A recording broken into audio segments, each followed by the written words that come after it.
It took place in a world unlike any other, on a land called Terranor. According to the prophecy, a super being was to appear from another world when the emperor's heart was burned. The ruler of Luslanad sacrificed many of his children and confidants to fulfill this prophecy. When the sacrifice was made, an earthly child appeared before the emperor. The emperor was angry, seeing before him a 10-year-old boy instead of the most powerful creature, control over whom would give incredible power. The boy did not understand where he was. He was confused and scared, but the emperor did not care about him, and he ordered the child to be removed from sight.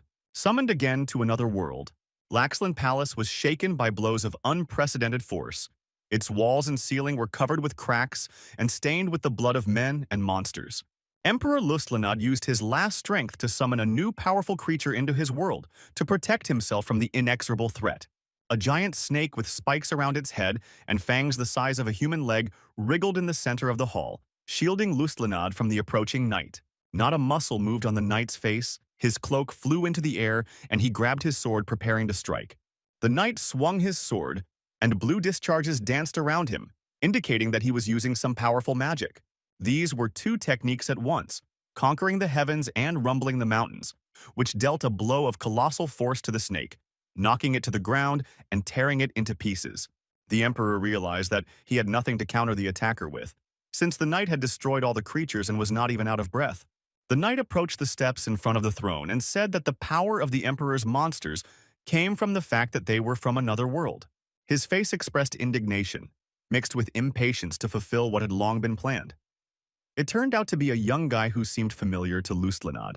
The knight decided to give a hint and shouted out that he was also summoned from another world. It was Song Shi Han, the unearthly savior. Everything in this room, both the knight and the monster parts scattered around the room, were the result of the Laxland family's special ability to open portals to other worlds. Shi-Han came closer and closer to the king sitting on the ground, accusing him of tyranny, of many deaths and human suffering. But also because of Luslanad, Shi-Khan himself suffered, in whom the emperor bitterly recognized the very boy he had neglected, a boy who was thrown into prison for no reason and spent many years there with no hope for any future.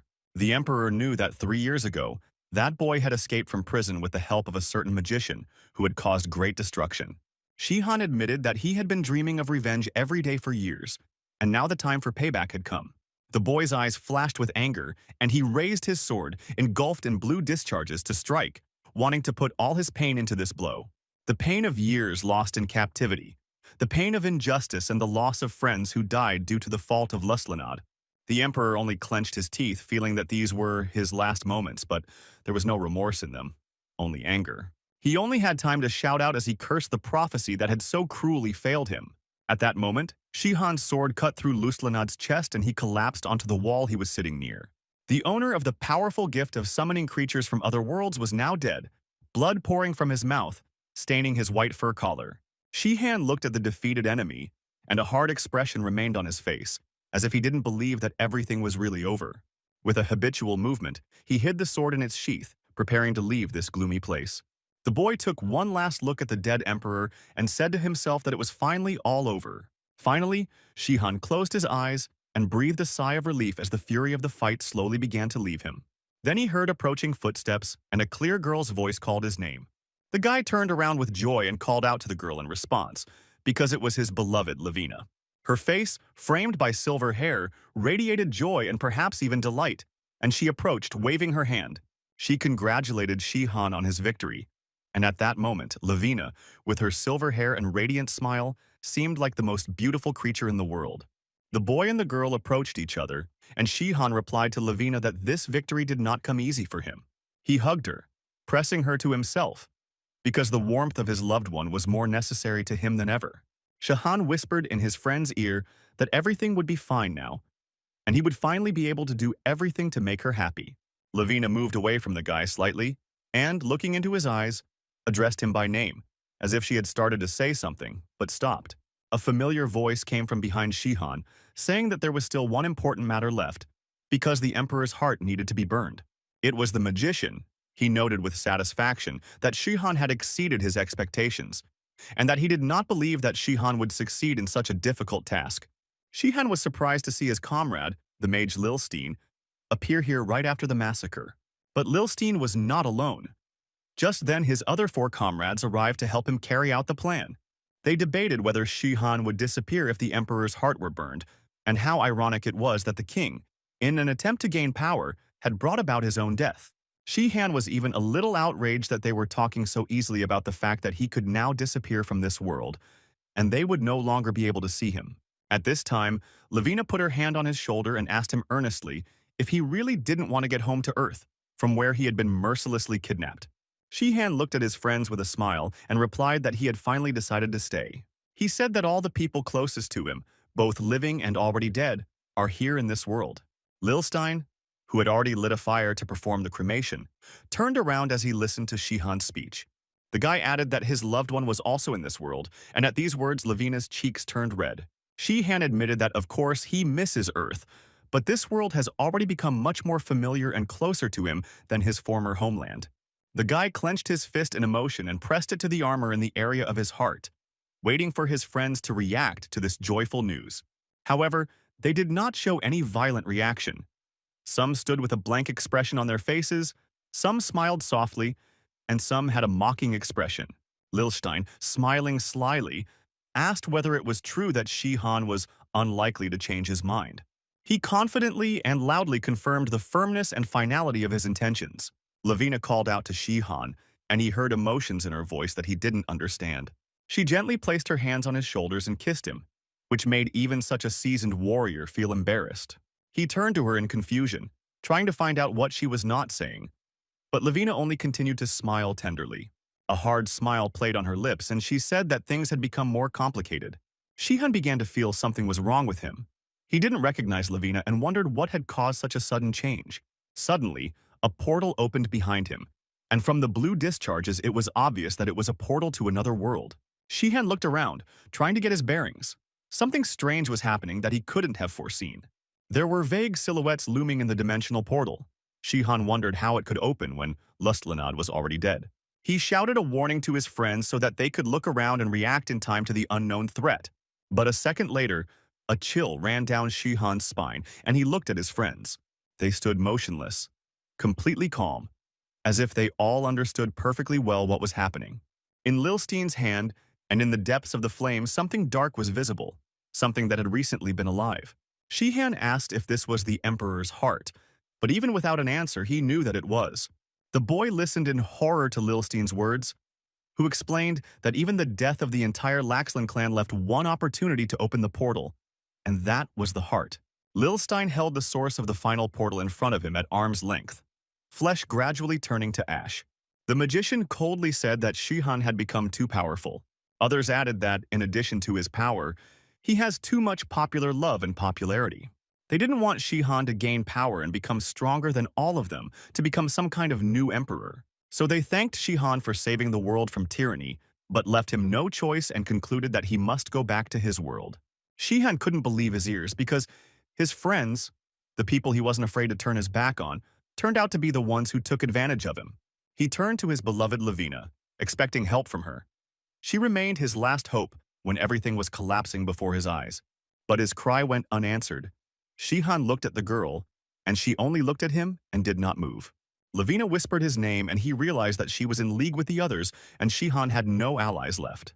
The girl continued to smile kindly, which was in stark contrast to her cold voice, which said that Shihan should leave on his own.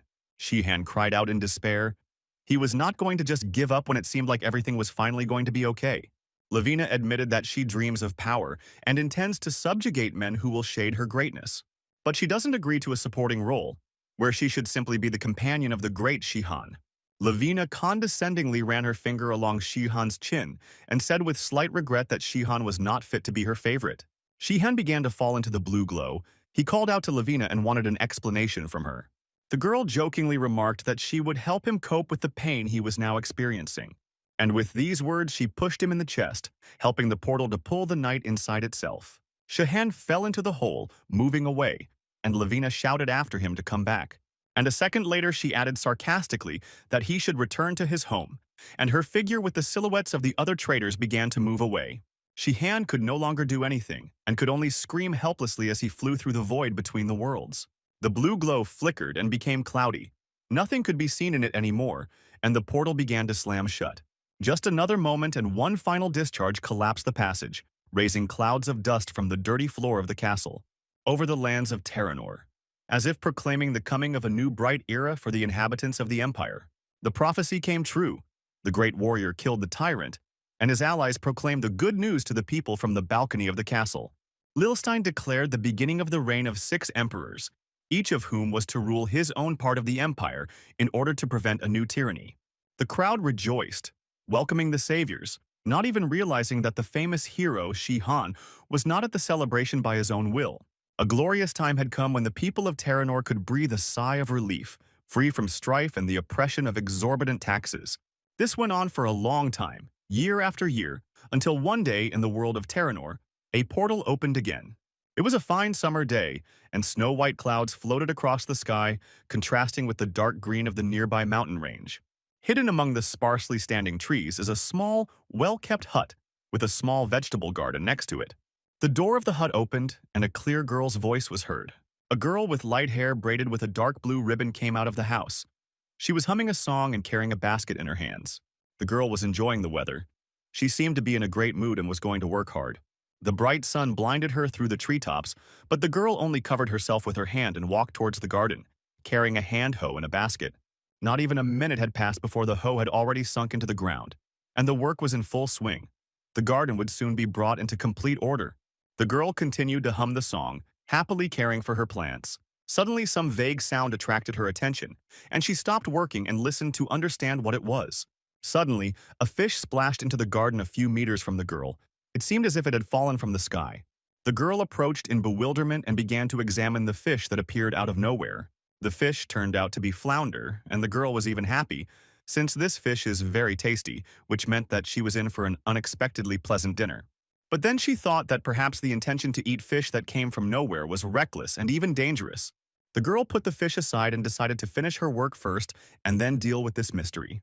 At that moment, something large crashed down behind the girl after the fish, raising a real column of dust and scattering the earth in all directions. The girl turned around in fear, assessing the damage inflicted on her plants by the unknown projectile. Coming closer, she saw that there was a whole pig lying in the garden, leaving a whole crater under itself when it fell.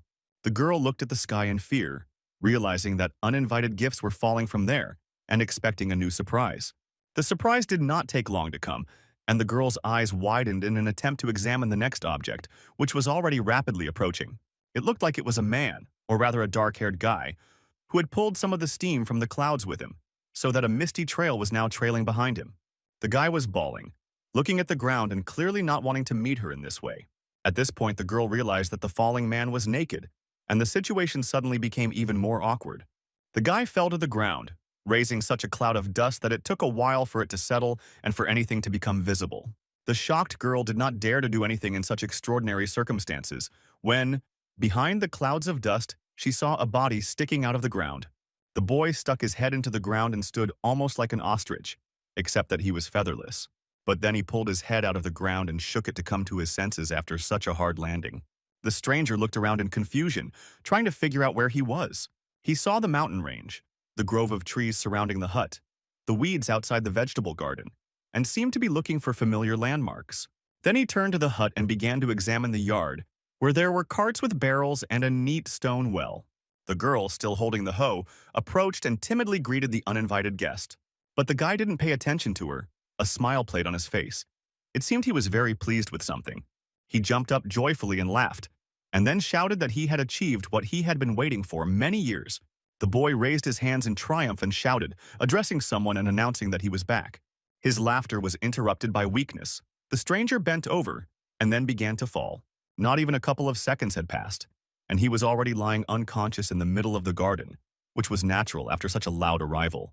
The girl stood nearby, surrounded by clouds of dust that had not yet cleared, and thought about the fact that she was clearly not destined to dig in the garden today. Evening came, and the hut in the middle of the grove was plunged into darkness, but its windows glowed with warm, living lights.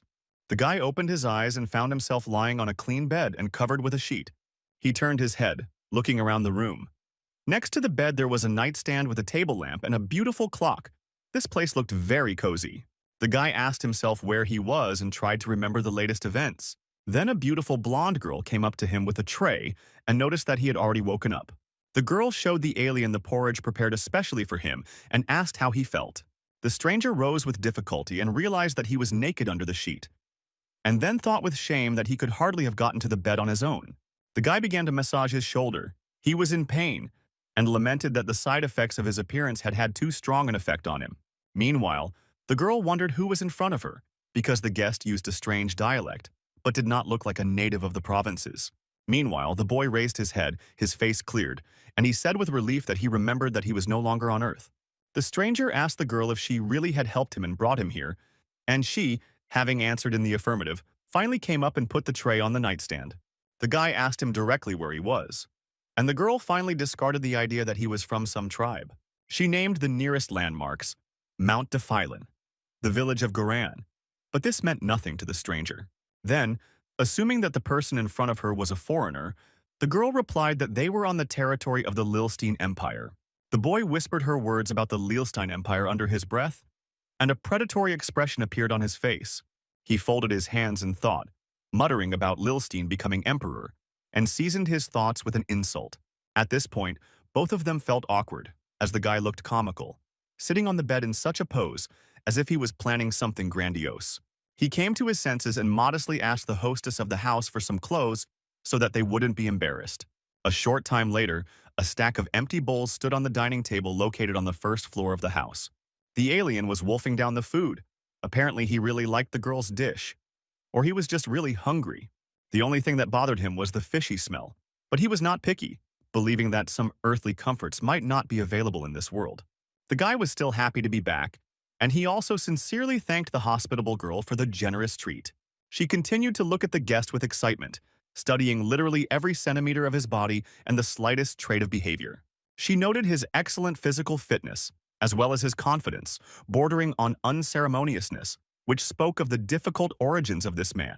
Everything suggested that he might be an aristocrat, but it was unclear how that could be combined with falling from the sky naked. The guy, showing manners, apologized for never asking the girl her name, but now wants to correct this oversight. The girl introduced herself. Her name was Alida, and she did housework like an ordinary village girl. But the guy suddenly asked what relation she had to swordsmen then, since she seemed to him to be quite experienced. Alida froze in bewilderment at how he was able to figure her out without really seeing anything and having only recently arrived here. She carefully asked the stranger where he got such an idea, but he answered evasively that it just seemed that way to him. Alida decided to be frank in the hopes that it would help to learn more about the guest himself, and confirmed that she was a free swordsman, like a mercenary. But the guy, satisfied with the answer, only raised the stakes and said that he had another question. He asked what Alida was to Emperor Lustlanad, and a good-natured smile froze on her face.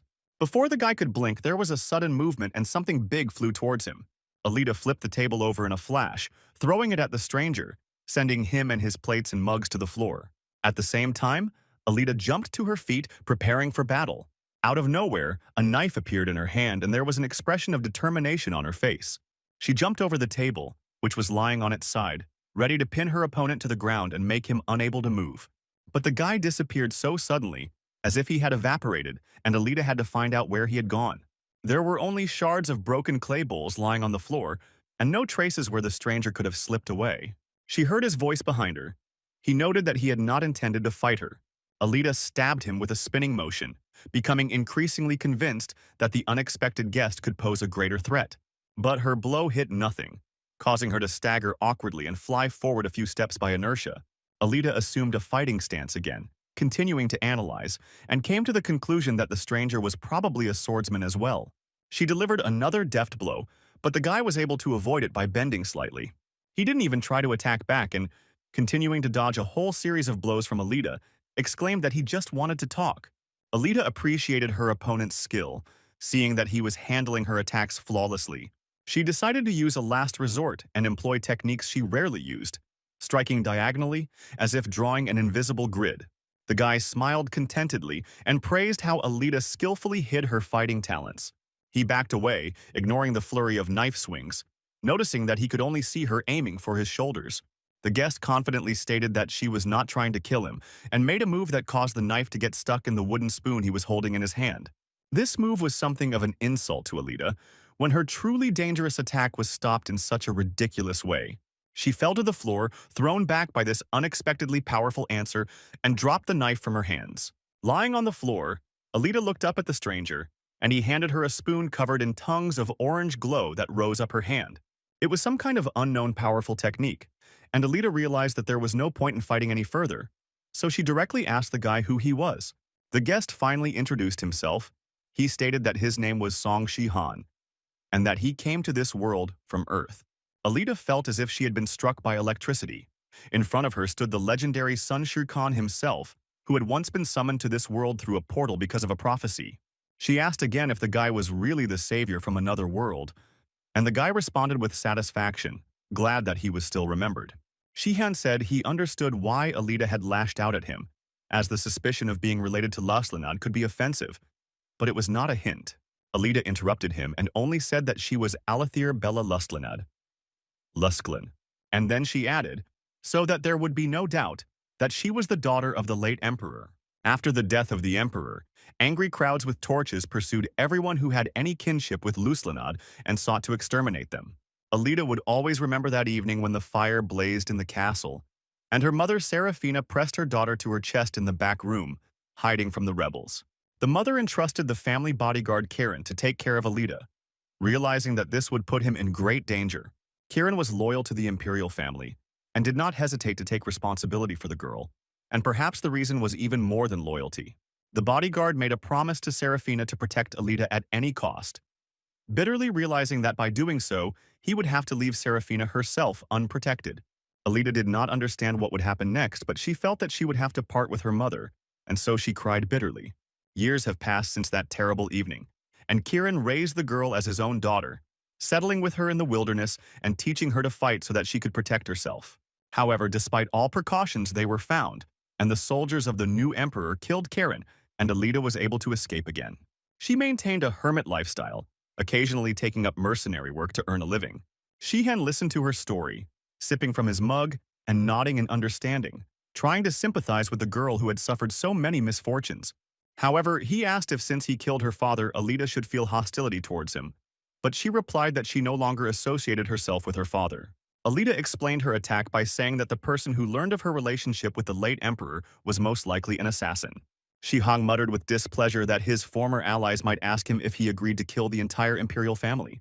And then, in a conceited tone, he declared that Alita had nothing to fear now, because a wonderful man like him had fallen from the sky onto her. Alita had that feeling when someone does something and she feels ashamed, so she called out to Shihan to change the topic. The girl asked if he was really Song Shihan.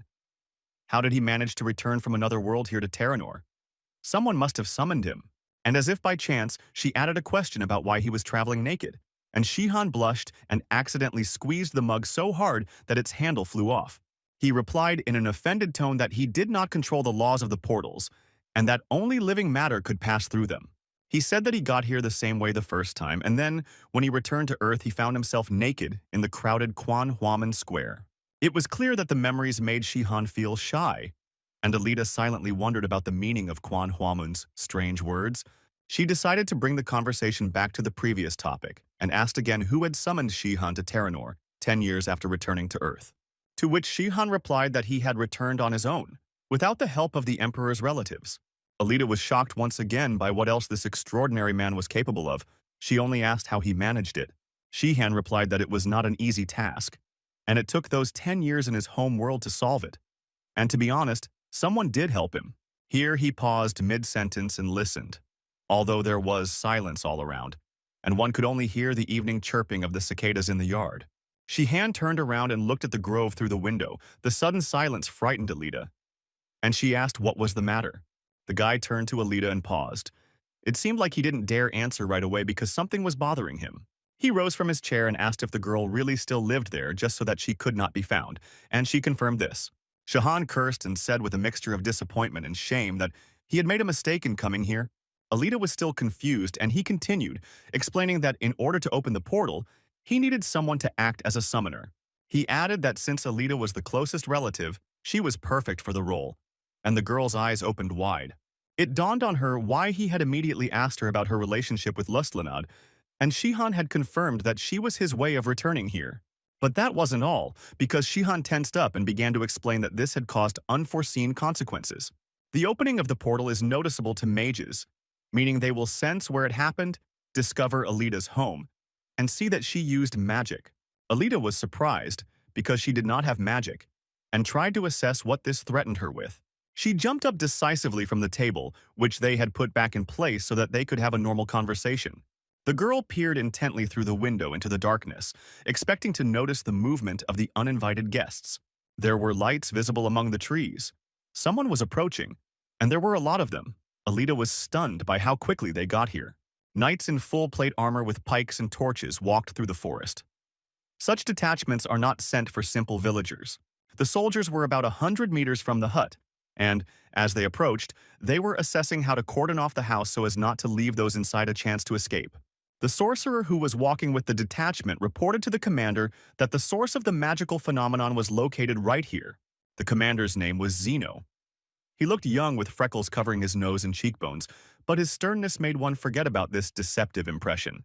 Zenon briefly thanked the clan sorcerer and began giving orders to his subordinates. The knights were to surround the house, and Zeno distributed them into positions. Shihan, who had been watching the enemy's preparations through the window with interest until now, turned around and let out a surprised cry. Alita had managed to put on a protective leather suit, which replaced her armor due to the lack of money for expensive armor, and she was already holding a sword in her hand. Shihan noted to himself the lack of doubt and timidity in the girl's behavior, thinking that it was as if she had been waiting for this moment her entire previous life. He was afraid that she now hated him, since his short-sighted choice had revealed Alita's location, and now she was in great danger. Alita really thought and asked her not to remain silent if she wanted to tell him something. The girl responded, but at first she didn't understand what he wanted to hear, so she thought for a few seconds. But then she responded completely unexpectedly, thanking him for the timely warning that gave her the opportunity to prepare. This was not what Shihan expected at all, so he felt ashamed again, as if he had been an admonishing parent who had beaten a thank you out of her. Shouts were heard in the street. The knights demanded that the owner of the hut come outside, threatening to destroy the dwelling otherwise. Zeno gave the order to the sorcerer to frighten the inhabitants of the house with some not very powerful spell so that they would understand the seriousness of his intentions. The sorcerer, with the pleasure characteristic of a master of his craft, began to cast a spell, calling forth whirlwinds of flame around his hands. It was the burning pike technique. Fire burst out from the sorcerer's palms and engulfed the hut in a fiery tornado rising tens of meters in height. Zeno did not approve of the wizard's choice.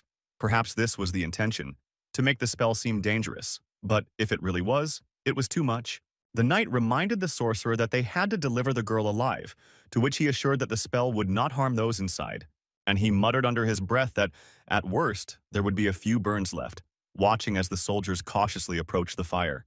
Suddenly, the door of the burning house swung open, and Alita quickly jumped out of it, slipping through the loose formation of knights.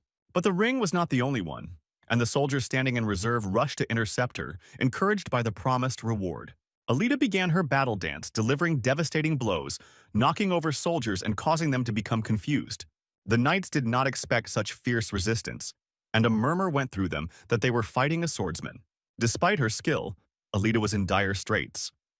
Too many enemies were pressing on her, and she was looking for a way to slip out of the unequal fight. There was a moment's pause in the battle, and she turned to see what it was. A blue flash flashed nearby, and a powerful blow threw the girl to the ground. She immediately returned to her stance and saw that the source of the flash was the magic sword in Zeno's hands, which had pierced the ground where she was standing. Zeno was indignant that Alita dared to attack the soldiers, being much superior in her capabilities. The blue glow around the sword seemed to pour out his anger. Alita saw that in front of her was an enemy in magical armor and a head stronger than her. This did not bode well. Zeno dealt her a powerful blow, and the girl was thrown to the ground again. Alita realized that in this fight, she needed to dodge to have any chance. But she didn't intend to give the initiative completely to the enemy, so she struck back with her sword. However, this only resulted in the magical armor flashing blue, and the blow returning back to her, causing great pain. The knight commander triumphantly declared that although Alita had a high-level sword, Zenon's armor was superior to his. He struck again, and although Alita was able to block the enemy's strike, it did not go unnoticed. The girl felt a sharp pain and screamed helplessly. It was unclear where the blood spurted from. Unable to resist, Alita flew back, dropping her sword, It looked like she had lost this fight. Zeno looked at her with a hard gaze, saying that this would happen to anyone who raised a hand against the Imperial Knights. The dust raised by the fight made the commander cough. Alita waited to be grabbed and taken away in an unknown direction. The girl felt that it seemed like her shoulder was broken. Zeno suggested that she stop resisting and was about to promise decent treatment. But Alita herself admitted defeat and raised her healthy hand up, saying that she surrendered. Zeno was glad that everything was over and began to say that Alita should go with the squad. However, at this point, a loud and even slightly impudent call was heard behind Zeno's back, which was addressed specifically to the commander. There stood a guy without weapons or armor, wearing a simple linen shirt, and he reproached Zeno for somehow quickly changing his anger to mercy. The commander was taken aback by such impudence, while at the same time being at a loss as to how to understand it. This strange guy appeared out of nowhere. Zeno's always perfect reflexes failed him this time, so he didn't even notice his appearance. Shihan literally ignored the presence of Zeno and the other knights and walked towards Alita, who was sitting on the ground and catching her breath. The girl was also shocked. Zenon shouted sternly at Shihan's back, demanding an explanation of who he was. Shihan didn't even turn around, and only asked Zeno for forgiveness in advance and admitted that he was not doing this out of personal hostility. And then, in an unexpectedly cold tone, he remarked that he was forced to take action. Zenon looked at Shihan, not imagining how he could bluff like that. And if it wasn't a bluff, then how could this unarmed guy pose a threat? At this moment, Shihan finally turned around and punched Zenon from below upwards, sending him flying above the trees. The knight fell from a height, and his armor thundered from the impact with the ground, and a column of dust rose into the air for the umpteenth time that day. When it cleared slightly, the soldiers saw that their commander had been thrown into the ground by the blow and was lying motionless. A chill ran down the soldiers' spines, because if the girl could cause them serious damage, then what could this unknown hero do? At this time, Alita blinked in surprise because she was sure that Shihan must be in league with the soldiers of the Emperor, with whom they were allies. After the loss of the commander, the sorcerer took control of the detachment and demanded that the soldiers neutralize Shihan. The knights rushed towards Shihan, causing him to be surprised and respected at the same time, as they should have known that this attack was pointless. Shihan, reluctantly and even showing off a little, noted that he didn't want to do this, but he had to, and raised his fist. After this, he sent the knights flying after their commander, repeating his request that they not be offended by him. He playfully trampled some of them into the ground, taking advantage of the fact that their armor was quite strong. The soldiers began to beg for mercy. They were overcome with trepidation before such a powerful fighter, but it was already difficult to stop him. Zeno meanwhile came to his senses and slowly crawled out of the ground. He was irritated and was burning with the desire to ask for an answer for his humiliation. But then Zeno raised his eyes and the desire for revenge began to fade from what he saw. His soldiers were piled haphazardly in the garden. Some stuck into the soil like saplings. Zeno couldn't believe his eyes. This simply couldn't be happening. They were faced with something abnormal that they weren't prepared for. The commander looked at the fallen soldiers and thought that he was lucky, because it looked like the enemy could have done him much more harm. Then it began to dawn on him. Somewhere at the bottom of his memory, long untouched memories stirred, Zenon recognized the guy's movements. Another guy appeared before his eyes, only 10 years younger, in armor, but also throwing away the Imperial Guard, Song Shihan. The boy smiled at him in the same way that Shihan had smiled before, delivering a blow to his opponent that could not be parried. Shihan turned to Zeno and noticed that he had woken up. The boy remarked that if that was the case, the knight was a tough nut to crack. The guy began to approach, honestly warning that Zeno would have to remain unconscious for some time. The knight tried to stop him, he shouted, but Shihan's raised fist had already started moving. Zeno didn't have time to say anything. The blow only knocked the air out of his lungs. Shihan's hook knocked him back into the hole he had created when he fell from a height. Shihan surveyed the carnage he had caused and once again asked everyone not to be offended by him, and the remaining conscious knights asked for peace. The guy good-naturedly agreed, threatening that if anyone else tried to attack him, he would have only himself to blame. The sorcerer tried to take advantage of this opportunity and began to organize a retreat. He wondered where a swordsman of such monstrous strength could come from, and what other surprises could be expected from him. Shihan returned to Alita, and with joy in his voice assured her that there was nothing to be afraid of anymore, and that she could stop sitting on the ground. Alita came out of her stupor, still not fully believing what was happening, and agreed that this was a good idea. He and Shihan walked away, and the knights looked back at them in fear, collecting their fallen comrades. The sorcerer cursed in annoyance. as he knew that they had failed completely and there was nothing they could do about it. However, he ordered the knights to collect all the bodies of the slain in order to prepare them for the return journey. The sergeant of the knights responded to the sorcerer's order with confusion and replied that there was no need for that. He reported that there were no casualties in the battle. An examination showed that the unknown fighter was so skilled that he managed to neutralize everyone without killing or injuring. The sorcerer thought he couldn't be surprised anymore, but the sergeant's report made him wonder again what had happened here that evening. This silent question hung in the evening grove, where the breeze quietly rustled the leaves and the cicadas, not noticing anything, continued to chirp. The night was falling, but the full moon was shining in the sky, so the grove was not completely dark. Alita wandered through the trees holding her broken arm, and Shihan walked behind her. He tried to encourage her, saying that they would not be caught. He thought to himself that he really didn't want them to be followed, since he didn't want to advertise his appearance. Despite his bravado, he felt that the move had not been free, and he was not in the same shape he had been in before returning to his world. His thoughts were interrupted by Alita's moan. She was in pain, and despite all her efforts not to show it, the sound involuntarily escaped from her throat. Shihan asked her how she was, and if she really had a fracture. Alita confirmed in a choked whisper that it was. She added that things could have been much worse, hinting at how Shihan stood up for her.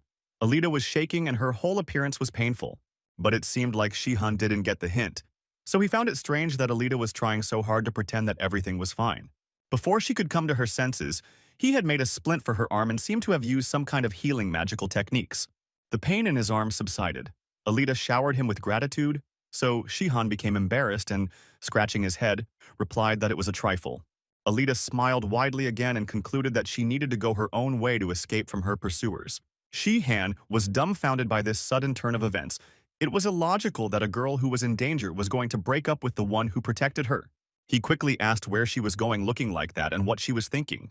Alita only promised to be as careful as possible in response, so that he wouldn't have to worry about her. Shihan countered that being careful wasn't enough and that he could help her along the way, especially since he was responsible for what happened. The girl was embarrassed and silent, and it was clear that she had not expected such an attitude, but Shihan could not guess what she was thinking. Then Alita looked at the sky, thought for a bit. The guy decided to give her time to make a decision. Finally, the girl smiled and replied that she agreed to accept the help of the powerful gentleman. Shihan was uncomfortable with such formal address, so he asked to be addressed simply by his first name. He asked the girl about her future plans, in order to understand what awaited them next when the chase for her began. Alita said that the easiest way would be to get to the village of Gorin, but that was no longer safe, since someone would be sent there first to intercept. Therefore, the better option was the longer route over the mountain, which would take them to the trading city of Kagon. And agreeing, they began their journey. The bright sun illuminated the library in the palace of Lilstein. The emperor, like a magician, surrounded himself with books, since knowledge was the basis of his power. Lilstein was currently leafing through one of the books.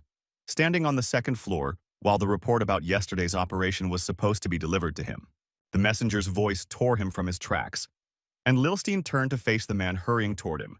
The messenger approached and bowed politely. He said that news had finally arrived from the detachment of knights sent yesterday to Mount Defilon. Lilstein slammed the book shut. This information was interesting to him, and he waited impatiently. But the messenger's confused look made him realize that things had not gone according to plan, and he demanded to be told immediately what had happened. The library was filled with volumes.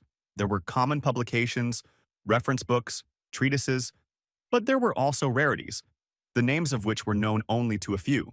But behind the library's facade, there was another side to Lilstein's power, with dark galleries leading down from the hall into the dungeons that concealed his secrets. Lilstein walked up the spiral staircase into one of them, the sound of his footsteps muffled in this place where the air seemed dead. Lilstein approached the door with a magic seal and cast a spell.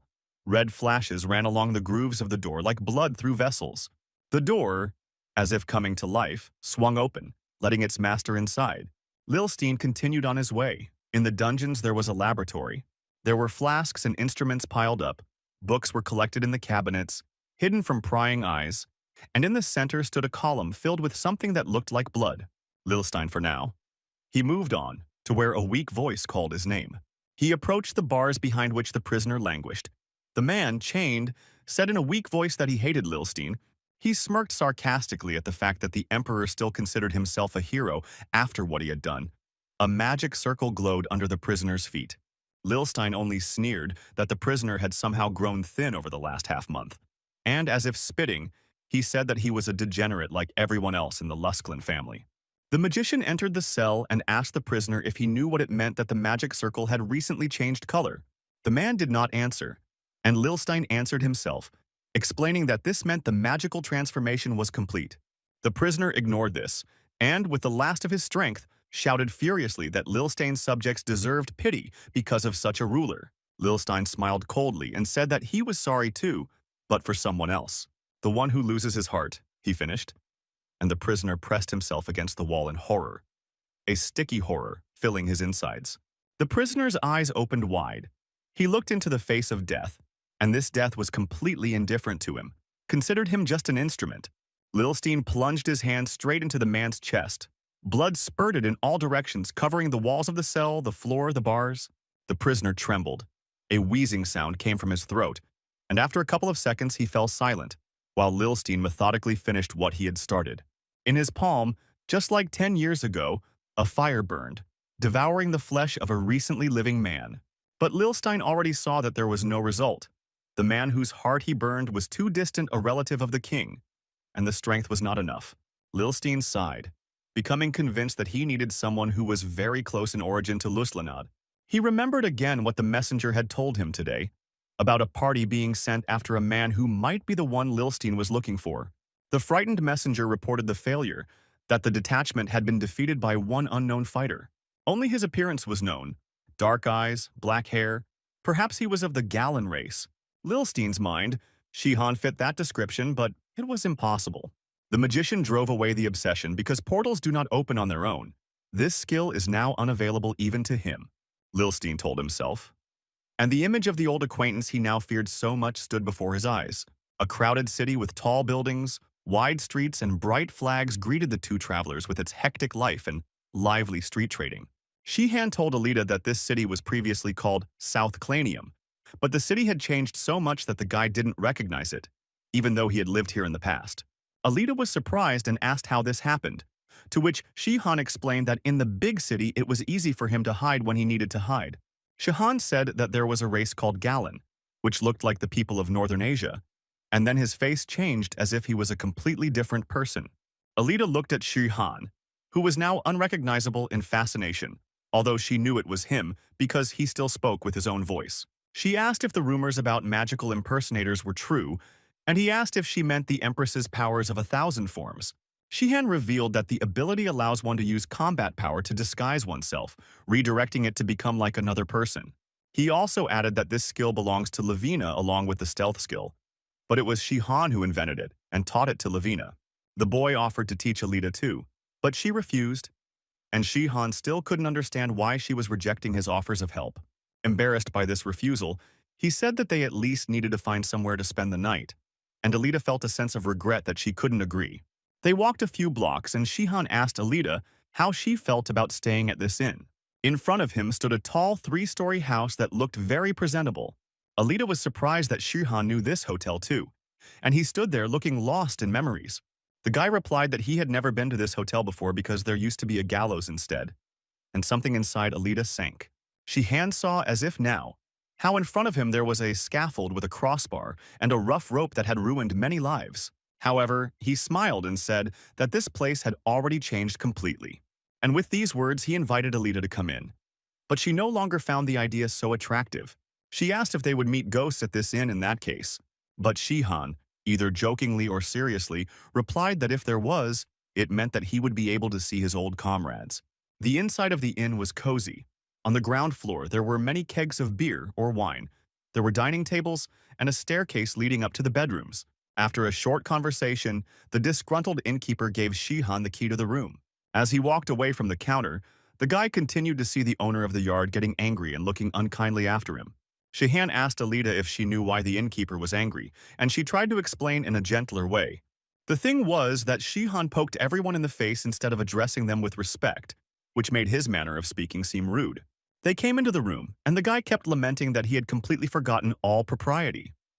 Alita said that it didn't bother her, but the innkeeper was much older. It dawned on Shihan that he had also been treating Alita in a familiar manner, and she could sense his arrogance. Alita told him that she was used to it, and there was no point in changing anything. Shihan sat dejectedly on one of the beds and tried to tame the feeling of shame. The girl pulled him away from his worries, reminding him that he should be concerned with more practical issues, namely, what his plans were, since they were already in Kagon. Shihan simply replied that he was going to stay with Alita to look around and get his bearings after arriving. Alita immediately blurted out in fear that she was against such a decision, mentally reproaching herself for her harshness. She immediately began to explain that because she was being stalked, he would be under constant threat, and she would blame herself for everything that happened. Shihan didn't expect such an answer. To Alita's phrase that she had no reason to take him with her on the run, he hesitated, about to say something. Shihan said that he had to confess, although it was not easy. Alita listened to him attentively, expecting another surprise. The guy said that as soon as he left her, she would be immediately seized. The girl was scared, wanting to know why he was sure of this. Shihan explained that they were found because the summoning was felt by other mages as a surge, and since no one knew about it, they believed that she was the source. Shihan still evokes vibrations of magic, so while they were together, he unwittingly left traces that would make it easy to find her. Alita realized that her attempt to hide in another city was completely crossed out by this new knowledge. She was in the palm of the knight's hand. Shihan said that he had already made sure that the vibrations would stop being caused, but he had not been able to do so yesterday. The guy said that in order to avoid being found, the technique that hides their presence must be used again every couple of days. Alita reluctantly agreed that she needed Shihan's presence, but something else was bothering her. He sat in front of her, ready to hear what she had to say, and Alita asked why he needed her. The imperial palace in the capital city of Delstre had a strict architecture, as if it obeyed the regulations, as did the military command that sat inside. Knight Zeno fervently begged his commander, the most serene Endarvin, allow him to send out to search for the fugitives and clear his tarnished honor. Endarvin looked at him skeptically and only sighed meaningfully. Zeno was not the first knight who had confused military plans with personal motives. The officer tried to dissuade the knight, pointing out that the emperor apparently knew about the strength of the fugitives, since the failure of the mission was not followed by punishment. However, Zeno reminded that according to the code, a knight is obliged to do everything to restore his good name if he has not carried out an order. And Darvin perked up. The knightly code had not been mentioned in his presence for a long time, and he realized that before him stood a fanatical knight, of which there had been many before. The officer was moved by the fervor of Zeno's speeches, so he decided that if that was the case, he should really go and fulfill his duty of honor. Zeno thanked Endarvin and left the office, but in fact, as soon as his hand touched the door handle, his thoughts were already far from the debt of honor. The knight was thinking about where the fugitives could be found. Most likely, as swordsmen, they would try their hand at mercenary work. Since they were not found in the village, it seems they went to Kargon, and Zeno could pretend to be the customer in order to lure them out. Zeno was not concerned about the girl the emperor had sent for. No, his mind was occupied by the unexpectedly strong fighter who was with her at the time. Zeno's inner vision again flashed before him, the figure of himself flexing his fists, a figure that was all too familiar. The fighter was a copy of the savior from another world, Song Shihan, but he left their world 10 years ago, and there was no one else who could summon him here. Zeno was eager to know what this mysterious stranger was. It was more important than any unfulfilled orders. Yesterday in Kargon, in the stone house of the Knight Barcelian, which resembled a small fortress, a meeting was held. Letward appeared in the hall and greeted the owner of the house, reporting that guests had arrived. Barcelian asked if these were the visitors he was expecting, as the knight looked more like an aristocrat than a real fighter. The butler confirmed that the visitors were a pair of swordsmen recommended by Karugon, and when they entered, the butler introduced Lita, Relkin, and Sean Stein. Alita whispered to Shihan why he had settled on Sean, to which he replied that it would go unnoticed if she accidentally called him by his real name. The couple stood modestly in the center of the room as they were introduced, the butler reporting that they were both swordsmen of rank. In the world of Terranor, depending on the level of development of magical abilities, hand-to-hand warriors were divided into 6 ranks. The first rank, Grain, only gave the ability to increase one's physical strength through magic.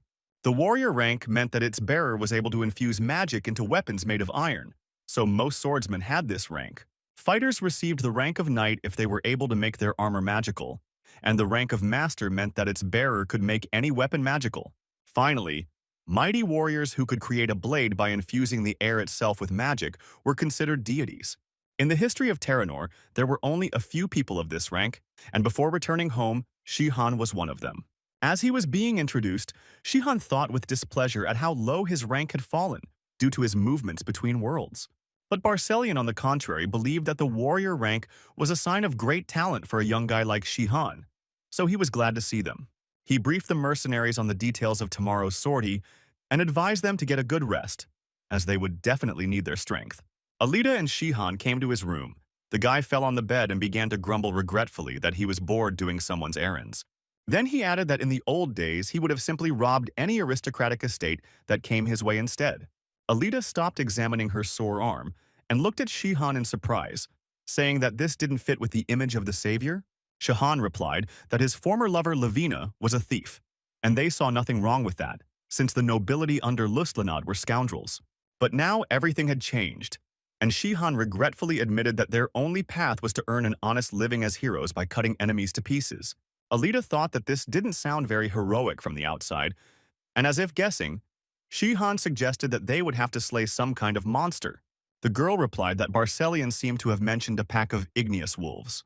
This is not the first attempt to get rid of them, but the previous detachment was small in number, and now they decided to strengthen their ranks with mercenaries. Shihan smiled and said that the igneous wolves were the first monsters he had ever encountered, and his friends helped him defeat them. A dark image from 10 years ago appeared in his mind, figures seemingly painted black, looking indifferently at his fall into the portal. The smile disappeared and Shihan's gaze became hard, and he suddenly fell silent. But after a little while, he regained his good-natured expression and encouraged Alita that these monsters would be just right for their first joint mission. Alita asked hesitantly why Shihan thought he had lost all his strength when he had defeated her with just a wooden spoon. But the guy raised his finger admonishingly and told her to look at it from the other side, and he had to use a spoon to deal with it. Shihan explained that he was like an international champion who, even without equipment, could win against a fully equipped beginner with his experience. Alita repeated the unfamiliar words of international champion, but Shihan was too lazy to explain, so he simply suggested that she go to bed. The morning was just as clear, summer in Terranor pleased with its beautiful weather. Barcelion inspired his soldiers before the sortie. He was dressed in plate armor and gave a pompous speech. In front of the soldiers, raising his sword up, the knight promised to destroy all the offspring that had settled on his land without an invitation. The soldiers let out an excited cry, while Shihan looked at the scene with skepticism, assessing the nobleman's equipment. Plate armor was good for fighting other knights, but when fighting monsters, it only hindered movement with its weight. He and Alita were still wearing light armor that allowed for maximum maneuverability, and Shihan noted that the knights had not changed at all. The squad had been walking for a long time when the guy asked Alita, who was walking next to him, how her hand was feeling, and she replied that the wound was getting better. Shihan said that it was good because it was time for her to prepare for battle, but Alita did not immediately understand what he was talking about. The guy hinted that there was a sulfurous smell in the air, and it seemed that the other members of the squad also smelled it and began to look around. Suddenly, a large carcass jumped out of the bushes at the people, but due to the speed, no one understood what was happening. Barcelion shouted the order to take up a perimeter defense, but his voice sounded too frightened for a commander. A whole pack of huge red wolves appeared from the thicket, smoke billowing from their mouths and tongues of flame jumping from their eyes. The knight shouted triumphantly at the wolves to attack, holding his sword out in front of him and looking forward to dealing with them. However, the closest wolf lunged at him so sharply that he knocked him down and knocked the sword out of his hand. Shihan looked at this, feeling ashamed for Barcelion, realizing that he was a lousy warrior for an aristocrat. Other wolves began to push back the soldiers, and they, frightened by the fall of their commander, began to sort things out, and Barcelion shouted at them, trying to maintain formation. Shihan decided it was time to save the situation and dealt a powerful blow to the wolf nearby. The monster fell to the ground, its hot blood spurting out. The boy assessed and realized that he had enough skill to kill the pack alone, but he decided to be careful not to stand out too much. While Shihan was looking for a new target, the soldiers were still panicking, thinking that they were doomed. Although they might not have been so wrong, Shihan felt heavy footsteps echoing on the ground. Something large was approaching from the forest. A giant wolf, 3 meters tall, appeared in the clearing, with blue electric discharges dancing at the ends of its fur. Shihan, who had already decided that the fight would be boring, smiled contentedly. The leader of the pack became his main target. He stood at attention, holding his sword out in front of him and watching carefully what the giant creature would do. Those soldiers who still retained some composure threw down their weapons in panic and rushed into the forest in all directions. But Shihan did not need them. Barcelian tried to stop his subordinates. He also understood that the death of the main wolf was a chance to disperse the entire pack. But seeing that the soldiers had already disappeared behind the trees, Barcelian also lost his presence of mind and shouted that Shihan and Alita should deal with the wolf. Alita walked up to her partner, looking at him with a question about what they should do now, and Shihan joked that there were often difficulties in the work of a mercenary.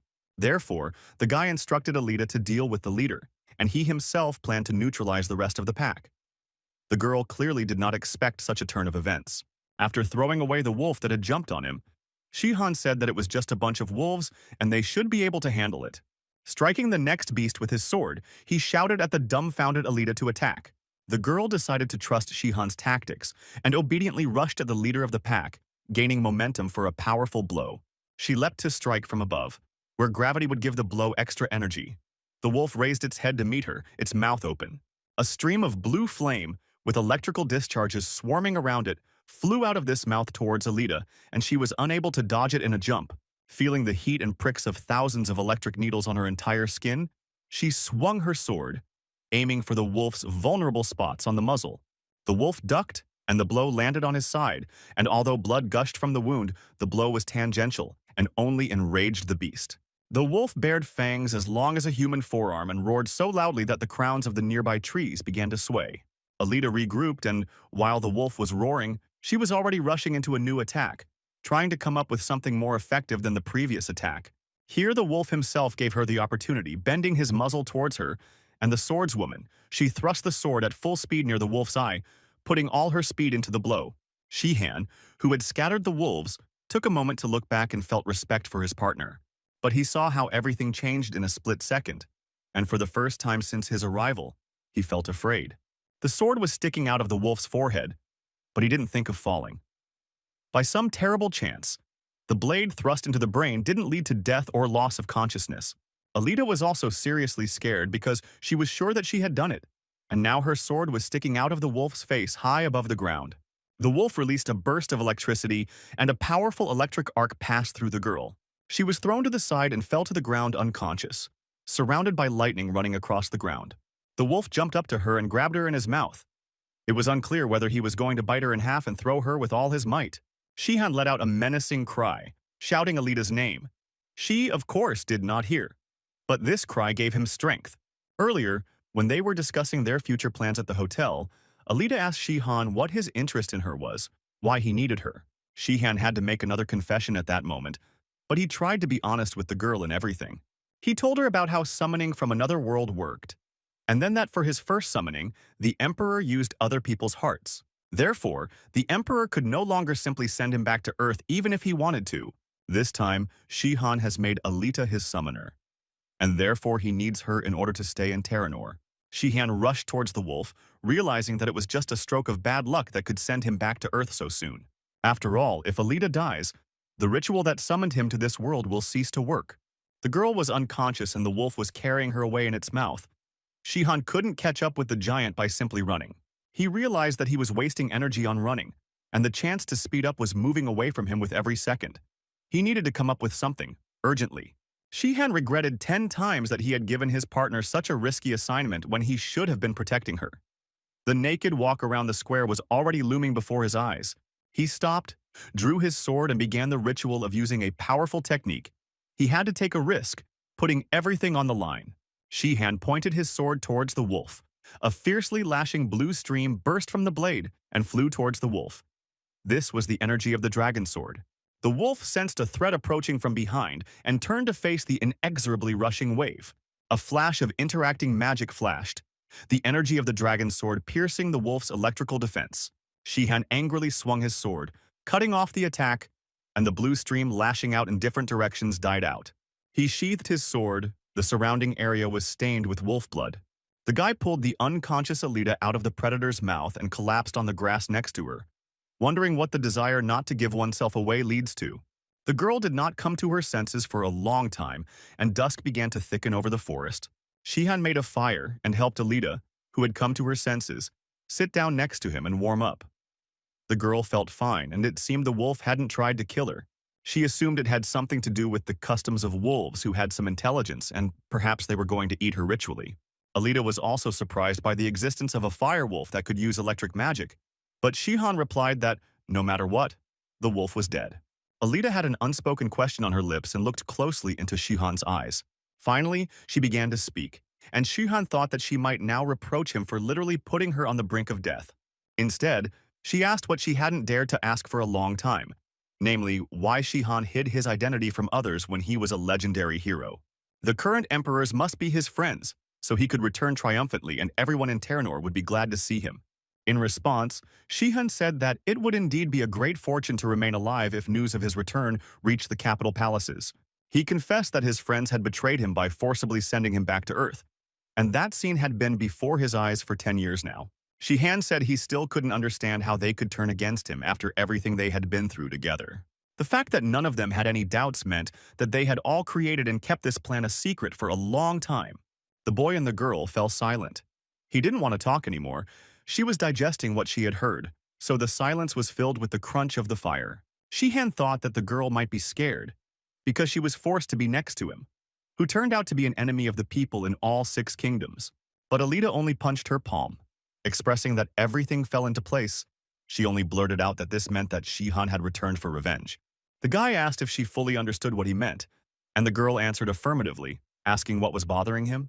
Shihan could not bear it any longer and exclaimed that he was, in fact, a man who was threatened by the power of all 6 kingdoms, and she didn't even bat an eyelid. Alita only calmly replied that she had already been an outlaw for these 10 years, so his appearance did not change anything for her. Shihan praised this approach to life, to which Alita smiled and said that her father also praised her for her optimism. The guy asked with disbelief whether she was talking about the Emperor, but the girl immediately shook her head and explained that she was talking about Kirin. Shihan realized how much the dead bodyguard meant to his partner, and how far the heiress of Luslanad was from her cruel ancestor. Their conversation was interrupted by a vague rustling sound. Alita did not pay attention to it, but Shihan became wary and began to peer into the thick of the forest. He said that something was definitely moving towards them and prepared for a possible attack. The boy and girl stood up. Alita was still unsteady on her feet, and Shihan was ready to use all his strength without delay. The sounds were getting closer. Alita asked if it could be an enemy, to which Shihan said that it was more likely someone missing from Barcelian's squad. The guy told his partner to get ready because the crunching of branches and rustling were already heard very close. A man wearing a cuirass over a regular shirt appeared from behind the bushes.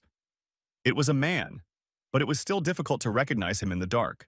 The man spoke up, asking for forgiveness for disturbing him and asking for directions, but as he came closer, he stopped short. Shihan and Alita were also in shock. The one in front was someone they didn't expect to see here. Knight Zeno came out to the fire, although no longer in full armor, with a sword on his back, although his appearance did not show hostility. Zeno was also perplexed. This meeting was unexpected for all of them. Alita, despite her condition, pulled out her sword and was ready to hit Zeno with all her might in revenge for her injured arm. The tip of the sword whistled a centimeter from Zeno's face, but he stepped back without attacking. He waved his unarmed hands and asked them to stop, claiming he did not want to get into a fight. By this time, Shihan was already breathing down the knight's neck, which brought back fresh, unpleasant memories for the knight. Shihan said that no matter what, Zeno would have to sleep again, and gathered his magical energy into his fist. And with a practiced movement, he once again sent the knight flying so that his armor only clanked.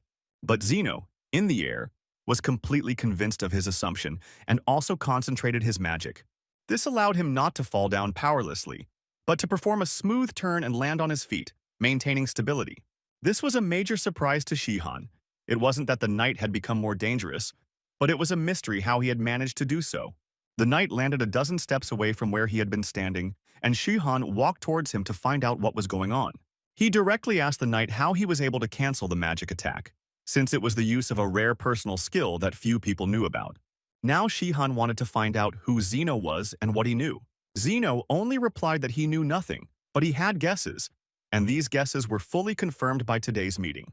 The knight reached into his bag and Shihan, thinking that there might be a weapon there, prepared to parry the blow. He shouted at the knight asking what he was trying to get, making it clear that the response would be immediate. However, when he saw what Zenon was pulling out from the bag compartment, Shihan was stunned and speechless. With a stony expression, Zenon picked up the item he had retrieved and held it out to Shihan. They were panties, blue-striped, cleanly washed and neatly folded. Zeno asked if they belonged to Shihan.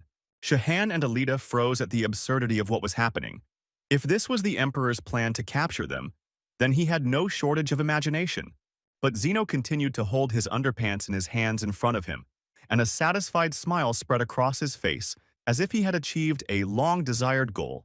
Forgetting his promise to protect Alita, Shihan asked the girl to kill this pervert, to which Zenon again asked for her word. He apologized and said that he had been misunderstood, but Shihan was so discouraged that he didn't really want to listen.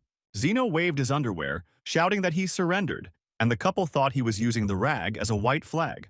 But then Shihan's eyes caught a tag that was not usually found on panties made in Terranor. It was a tag with his name on it. The guy recognized his handwriting on the tag. He realized that this was indeed a thing that belonged to him and which he did not expect to see. Zeno triumphantly confirmed that there was no mistake here. All that was left was for Shihan to admit that he really was the savior from another world. Shihan realized that this man recognized him despite the strength he had lost due to the move, and now Zenon asked if Shihan remembered him. It turned out that Shihan had saved Zenon as a child 12 years ago in the village of Biren, and the knight spoke of it with genuine warmth. Shihan tried to remember what happened there in those ancient times and what kind of village baron it was, because there were more than one similar story. Zenon said that back then, Shihan also defeated the imperial soldiers with his skill of throwing from a height to the ground. Shihan had a flash of memory of a village, knights stuck haphazardly into the ground, and a grimy boy sitting on the ruins. Shihan himself was still young and just coming into his own, but in the eyes of this boy, he was already the greatest hero. Zeno then decided to become a swordsman himself and studied the techniques that the savior possessed, in particular his technique that allowed him to cancel the skill of striking the ground. When Zenon said that a skill that didn't cripple the opponent spoke of Shihan's humanism, he remembered that he was just experimenting, but tactfully kept silent. It then dawned on Shihan that if this knight was a child 12 years ago, then he was very young. Zenon confirmed that he was only 22, despite the fact that he was already a squad leader and looked like a respectable man. In response, the knight replied that appearance is secondary to the inner convictions that determine a person's value. But when asked what this phrase was, Zeno replied that it was a quote from the savior, and Shihan felt like a star because he was being quoted. However, even after all the explanations, he still didn't understand what the underwear had to do with it. But the knight said that it wasn't just underwear. He admitted that it was part of a collection of things related to the savior from another world. And there were several books in this collection, and also sketches with images of the savior, which were drawn during the time when Shihan was still traveling around Terranor. Zeno simply and openly admitted that from that moment in childhood he worshipped him, the legendary hero. Shihan himself didn't know what to think in such a situation. He had never heard such confessions before, but 10 years of absence had prepared special surprises for him. Zeno said that these were the underpants that the savior had worn during the battle with Luslanad, and they had cost him an astronomical amount. Shihan wanted to stop these revelations, so he simply asked Zeno to hide the ill-fated panties away because the matter was settled. Zeno knelt down and presented the sword to Shihan, the knight saying that he had served Lilstein as an ally of the savior, but now wished to serve him himself. Shihan asked what he would do if Lilstein suddenly turned out to be an enemy of the savior. Zeno answered without hesitation that Shihan's enemies would become his enemies because he believed in his idol and his fight against evil. The knight humbly awaited the answer. He put his whole fate on the line at that moment, admitting his readiness to renounce the emperor. Shihan was silent and pondered the situation. Weighing the pros and cons, this man was contradictory. In the end, he agreed. Since Zenon knew who Shihan was, he needed to be kept close, so all he could do was trust him. Shihan took Zeno's sword and tested its weight, assessing what kind of warrior was capable of handling it. Since he had become an idol, he took advantage of the right to accept a knight into his service and solemnly listened to his oath. Zenon's stride looked happy. It seemed like something he couldn't even dream of had come true. The knight fervently promised not to let him down and to justify his trust, and then volunteered to exterminate the remaining wolves. Shihan replied that there was no need for that, since the leader had already been defeated and was lying a couple dozen meters from the clearing. Zeno was surprised and added that he might not have understood the entire plan of his newly minted commander. He said that fire wolves always live in pairs and suggested that the giant wolf's corpse was bait to kill its female. Shihan realized that the bravado of experience sometimes misfires, and that he had completely forgotten such trifles as the family structure of some monsters. As he once again fought off a wave of shame, Alita felt a chill inside because they had been sitting here carefree all this time. All three approached the carcass of the dead wolf, and a she-wolf, even more massive and terrifying, rose to her paws from the shadows. Tongues of magical flame danced an intricate dance around the she-wolf, and she slowly began to approach the group of heroes, surprisingly silently. Shihan cursed himself for such a shameful oversight. It was obvious that the huge leader could not be a loner. Otherwise, his life would not be easy. Alita asked what about the vaunted experience, to which Shihan replied with a hurt expression that a person who had long since graduated from school would also not be able to solve the equation. The girl asked what an equation was, and Shihan scratched his head, realizing that he needed to choose better examples when explaining. Zeno, however, took the she-wolf as a chance to show himself and earnestly asked Shihan to give him the opportunity to deal with the monster. Shihan agreed, deciding to satisfy the knight's request and get rid of the troublesome work at the same time. Zeno stood in front of the she-wolf and pulled out his huge sword. It seemed the monster did not understand what a serious opponent it would have to deal with. Zeno wanted to demonstrate his highest level of skill in order to impress his idol and earn respect. After all, the last time in the fight he only hit the ground twice, and it couldn't be called a decent fight. The knight began the ritual, and yellow flashes began to surround him where the tip of the sword cut through the air. The weapon was imbued with magic. Alita was amazed by this skill, and Shihan condescendingly noted that Zenon was overdoing it and could have been defeated in a simpler way. The she-wolf rushed towards Zeno, simultaneously opening her mouth and striking from the side with her huge, flaming claws. Shihan retaliated with his sword, releasing a wave of bright yellow light that aimed at the beast's head. The knight let out a battle cry. Now he himself looked like an igneous wolf. His eyes were also burning. Swing followed swing, dealing crushing blows to the she-wolf time after time, although she, too, clearly had no intention of giving up easily. Alita was deeply impressed. Now she understood how strong an opponent she had fought in front of her home. Alita agreed that although she was a skilled warrior, this guy could do something too. Alita indignantly asked what the phrase, "can do something" meant, to which Shihan smiled and replied that geniuses were annoying and that he had high expectations. Then he added that he, of course, was not even a genius, but simply an alien from Earth, and that the genius he knew was precisely Lavina. Alita thought that Shihan was nostalgic for the old days, since he remembered this Lavina so often. Meanwhile, Zeno's fight continued. Flames began to burst from the wolf's mouth to the sides. It seemed that she had accumulated enough fire in herself. A wave of tension shook her body, and a scorching stream rushed forward, burning everything that came in its path. But Zeno was strong enough to block the effects of the fire, breaking the stream with his sword. Alita had done not long before. Alita wanted to warn him not to do that, and Shihan wanted to slap his face, but he also found it funny. The she-wolf struck Zeno with lightning as he fell on her, which he clearly did not expect, so much so that he even dropped his sword. The knight fell to the ground, wisps of smoke rising from him. The magic did not cause him critical damage, but he was temporarily out of the battle. Alita asked if she looked exactly the same from the outside, to which Shihan laughingly replied that he had déjà vu. Zeno shouted an indignant question to his comrades, asking how it was that the fire wolves began to strike with lightning. Alita offered to defeat the wolf, believing that she already knew about the trick and would cope more successfully this time. But Shihan decided to do it himself. He said that his main feature was immunity to magic, and Alita realized that this was due to moving from another world. The power of the creatures that her family was famous for being able to summon was based precisely on the ability to not receive damage from magic. Song Shihan, despite his human nature, was the same kind of being. Now he stood in front of the she-wolf in a relaxed pose. The monster spat fire again, putting all its fury into it. Shihan ignored the fire without even using any techniques. The magical nature of the flames did not allow the flames to interact with him. The guy smiled because before he couldn't afford to turn around because of extra eyes, but now they were alone here. The wolf released lightning bolts, and Shihan unexpectedly received a full charge, causing his teeth to chatter. Zeno was as amazed as his idol, and Alita thought that sometimes Shihan should be more careful with his arrogance. "What about déjà vu?" she shouted at him, to which he irritably demanded that she not imitate him. Shihan jumped to his feet, absorbed in the thought of how it was that the magic worked on him, while the wolf's mouth was already flying towards his head. Hearing the whistle, Shihan suddenly turned around with an expression as if he was about to swat an annoying fly. He swung his sword, releasing a blue arc so bright it seemed white, putting all his anger at the sudden humiliation into it. The she-wolf rolled like a limp rag and flew away several dozen meters. Shihan thought that the magical fire did not harm him, which meant that the electric discharge was somehow different. Zeno ran up to him and asked if Sir Shihan was okay, to which he insistently asked to simply call him by his name from now on. At this point, they all looked around as a strange, ghostly light began to stream from the body of the fallen monster. The carcass began to disintegrate into small glowing pieces that flew into the sky and dispersed. The whole company looked puzzled at yet another unfamiliar magical effect, adding a new mystery to everything that was happening. Shihan watched carefully, realizing that he had never seen anything like it before.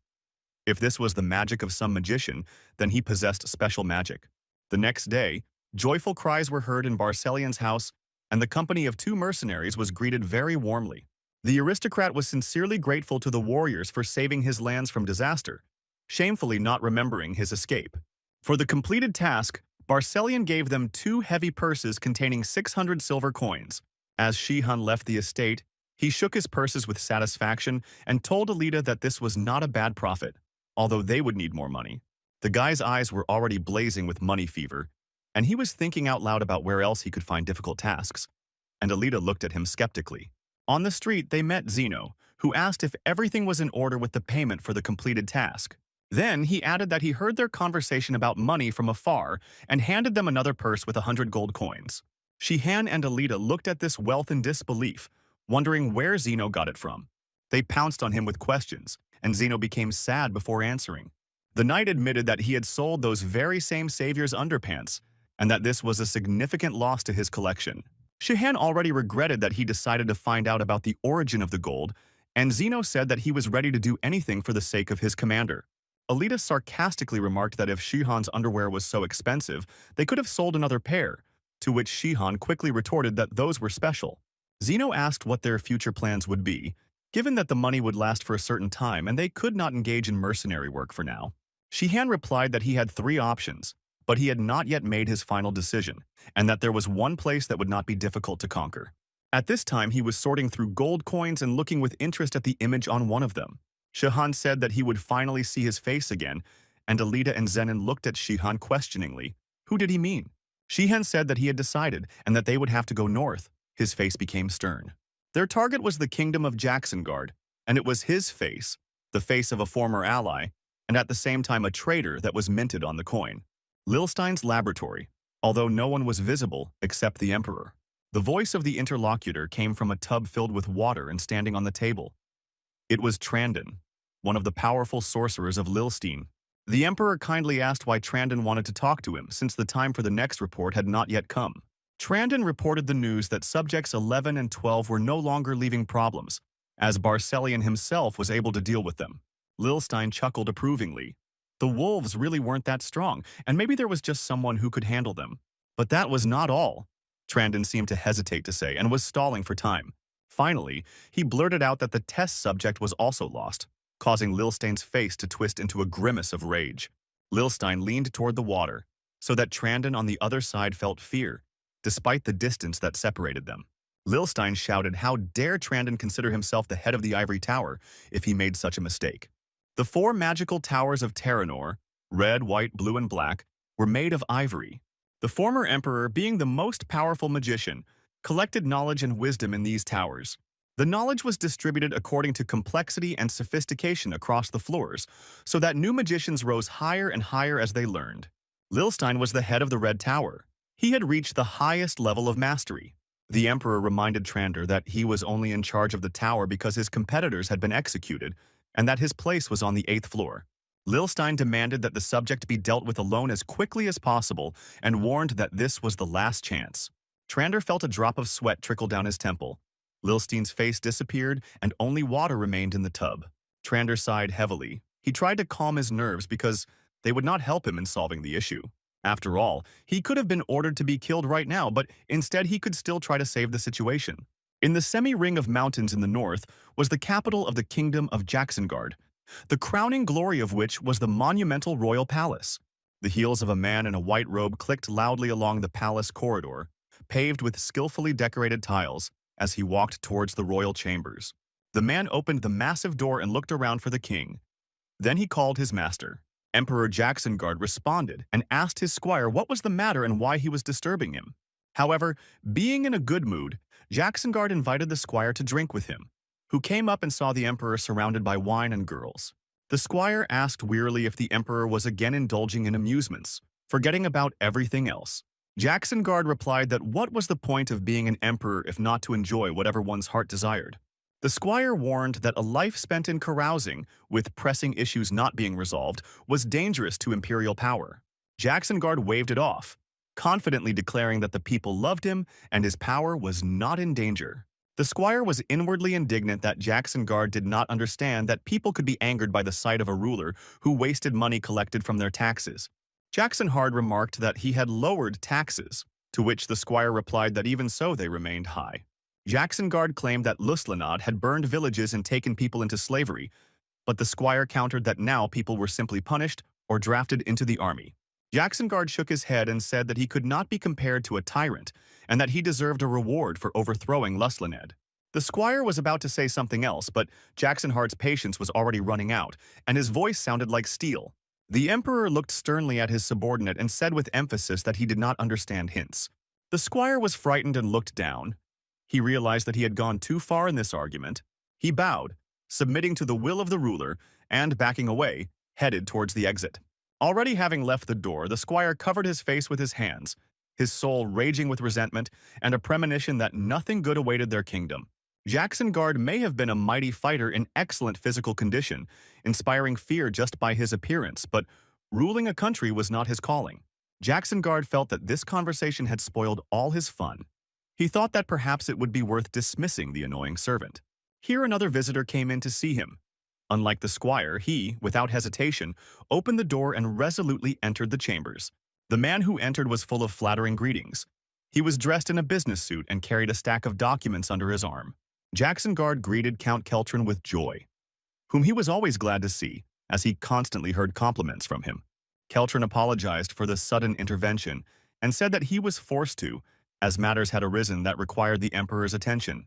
Keltron handed the documents to Jacksonguard, and the ruler tried to understand the squiggles, which were always difficult for him. After spending 5 minutes unsuccessfully trying to understand the essence of the papers Keltron had brought, he felt irritated.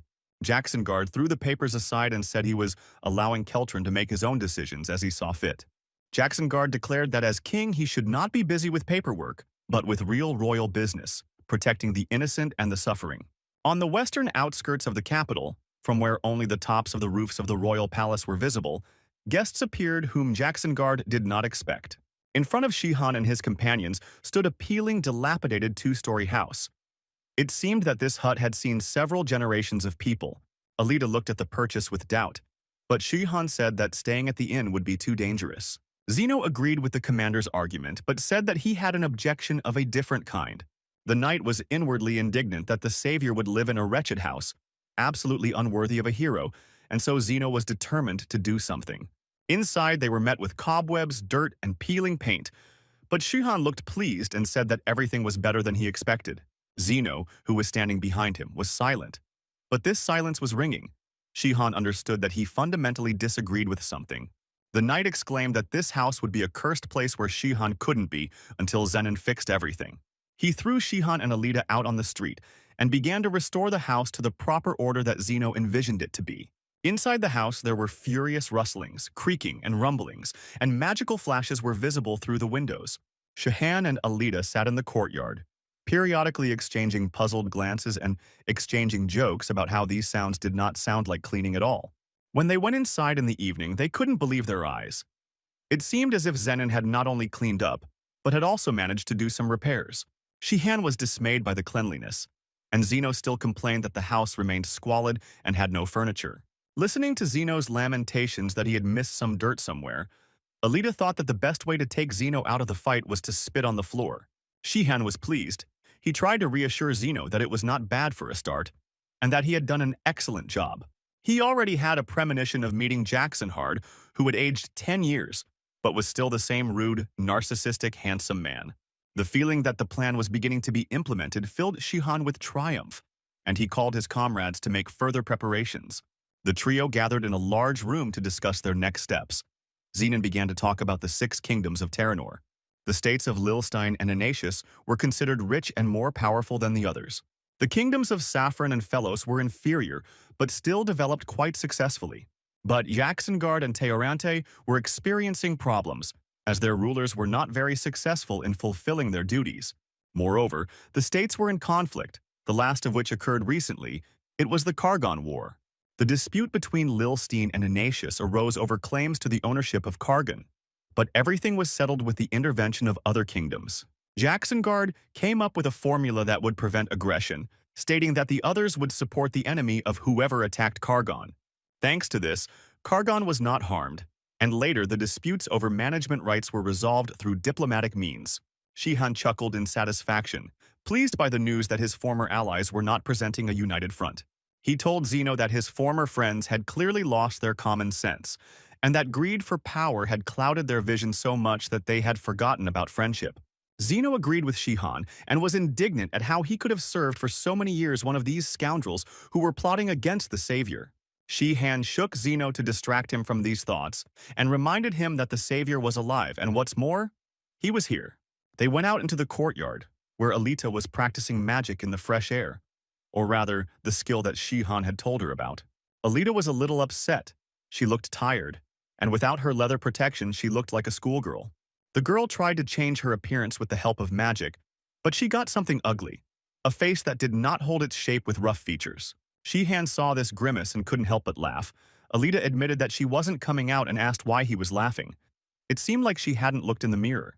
Shihan repeated his instructions that the energy should wrap around the girl's face with an invisible hand. He said that the skill does not change the face but rather covers it with makeup that changes the appearance, and this thin cover needs to be stabilized.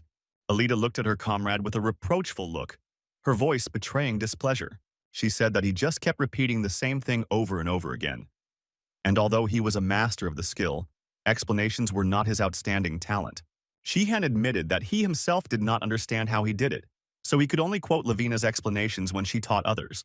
Alita asked how he mastered the skill, but Shihan replied that he and Zenon unfortunately could not use that method. And the reason for this is that Shihan came from Earth, so everything is different with him than with the inhabitants of Terranor. People in these two worlds, despite their outward indistinguishability, perceive magic differently. Terranor's inhabitants must engage in spiritual practices in order to master their fighting energy, as if they were wandering through a dark warehouse. The Zemlians, including Shihan, see this warehouse so they can simply come up and take what they need, master the technology they want. Thanks to this, it took Shihan only 3 years to achieve the highest possible mastery in combat and magical skills. Alita was angry at such injustice, and Shihan honestly admitted that for this reason he cannot consider himself a genius. Shihan added that Lilstein had researched this, and it turned out that this effect was not limited to Earth, but that the restructuring occurred when passing through a portal. Alita noted with displeasure that it was a shame that some portal passage would grant such an incredible talent. Shihan admitted that he did not claim to be a good teacher, and she would have to try to master the technique on her own. He was about to leave, but Alita called out to him, some idea flashing in her eyes. She asked that if a person from Terranor were sent to another world and then brought back, would he become as strong as Shihan? Shihan realized that he had never thought of such an idea before. This girl definitely had a subtle mind and was more intelligent than him. The guy replied that in theory it could work, but then their conversation was interrupted by the rumble of boulders falling from a height. All three felt a slight vibration coming straight from the ground. They looked at each other, and Zeno suggested that it might be an earthquake. But Shihan said that it wasn't it because he felt a foreign energy and it seemed familiar to him, but that would be incredible. The tremors became stronger, and buildings in the city began to collapse. There were screams from people who did not have time to jump out of their houses and fell under the rubble. Some died, and some screamed to be pulled out. Mixed with all this were other screams, shrill cries of horror that people emitted at the sight of huge predatory creatures as tall as a house.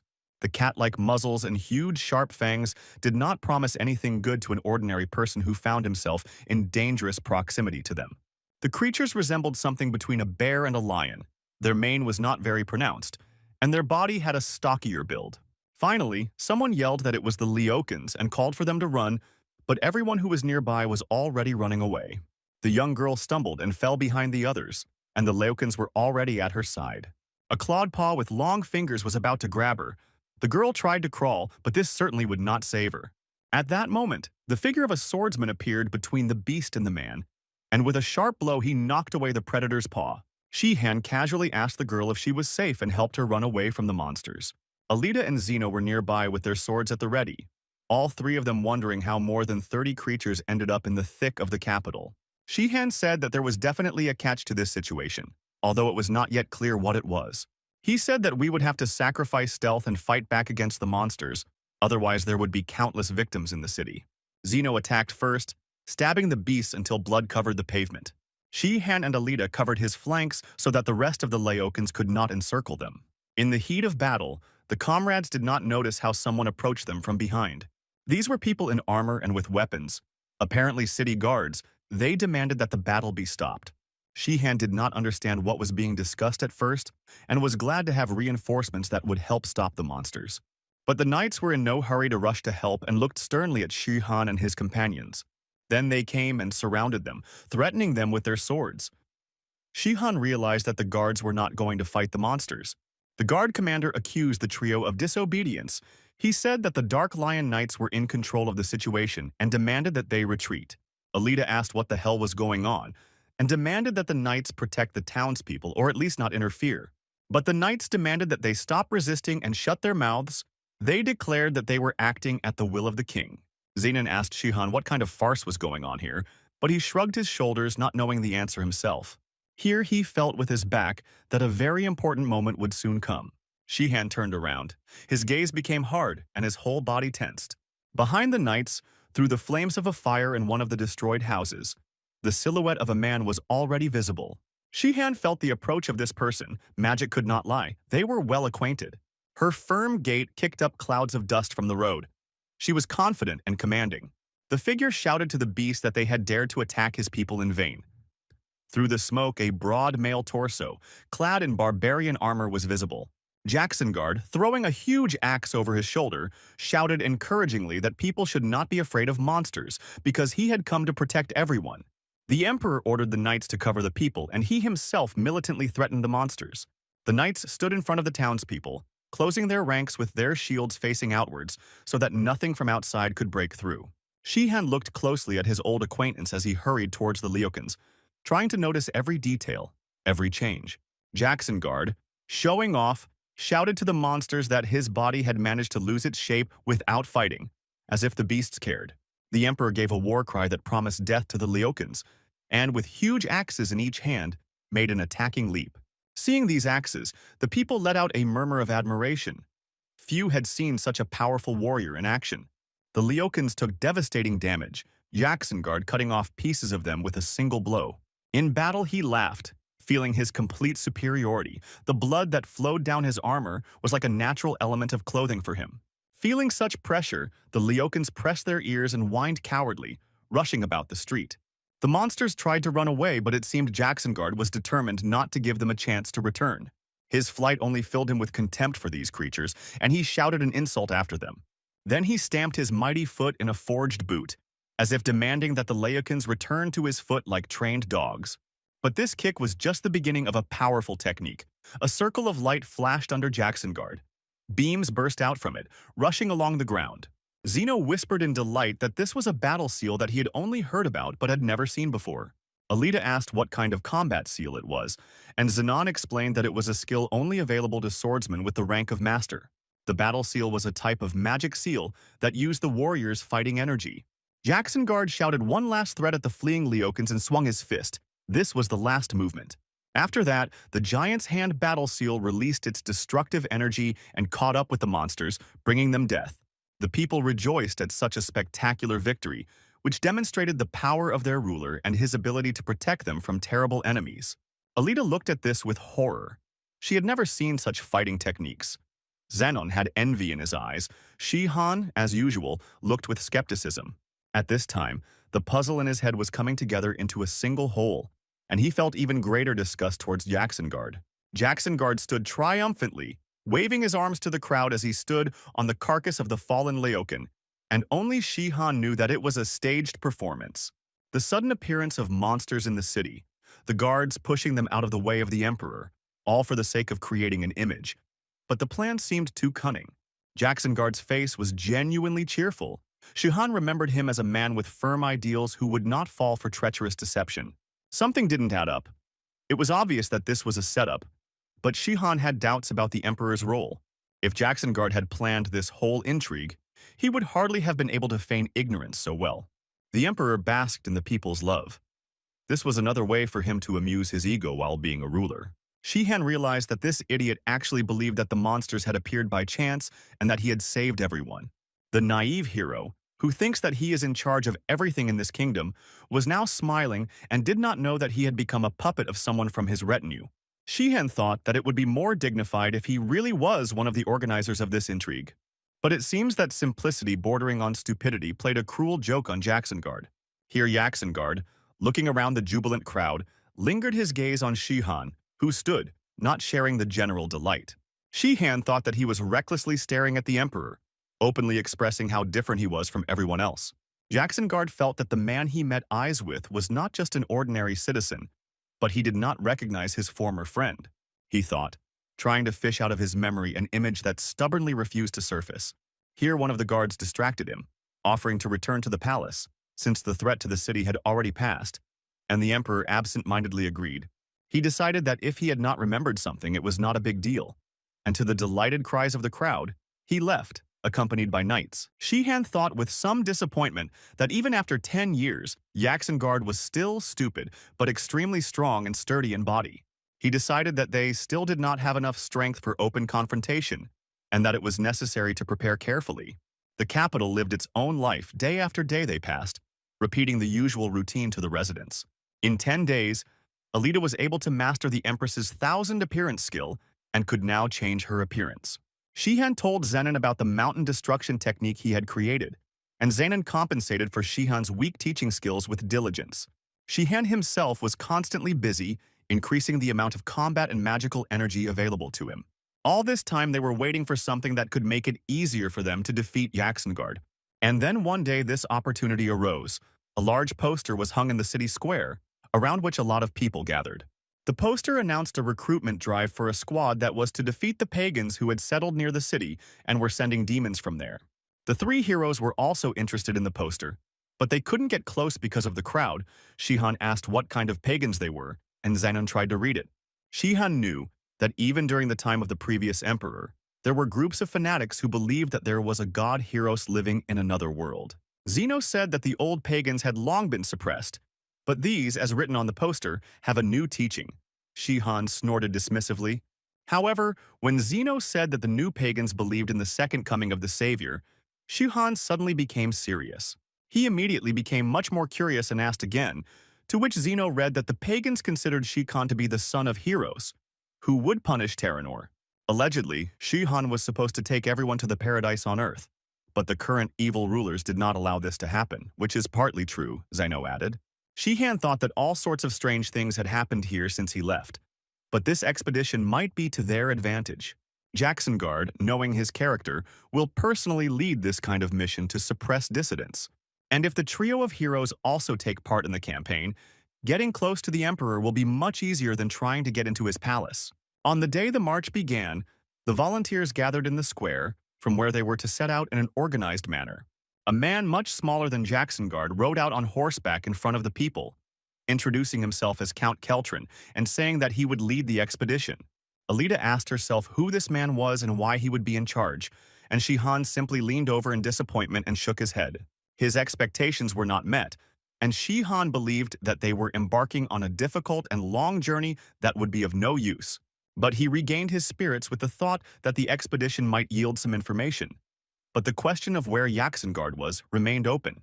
Shihan did not know what it cost Keltrin to persuade the Emperor not to take part in the campaign when he was burning with righteous anger, wanting to exterminate the pagans. Keltrin himself was not thrilled that he was taking part in this, since he was not a fighter, but a palace aristocrat.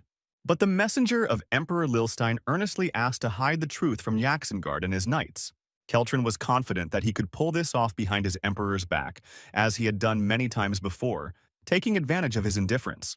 Lilstein's messenger was Trandon, with whom he had long made profitable deals, directing the policies of Jacksonguard for good reward.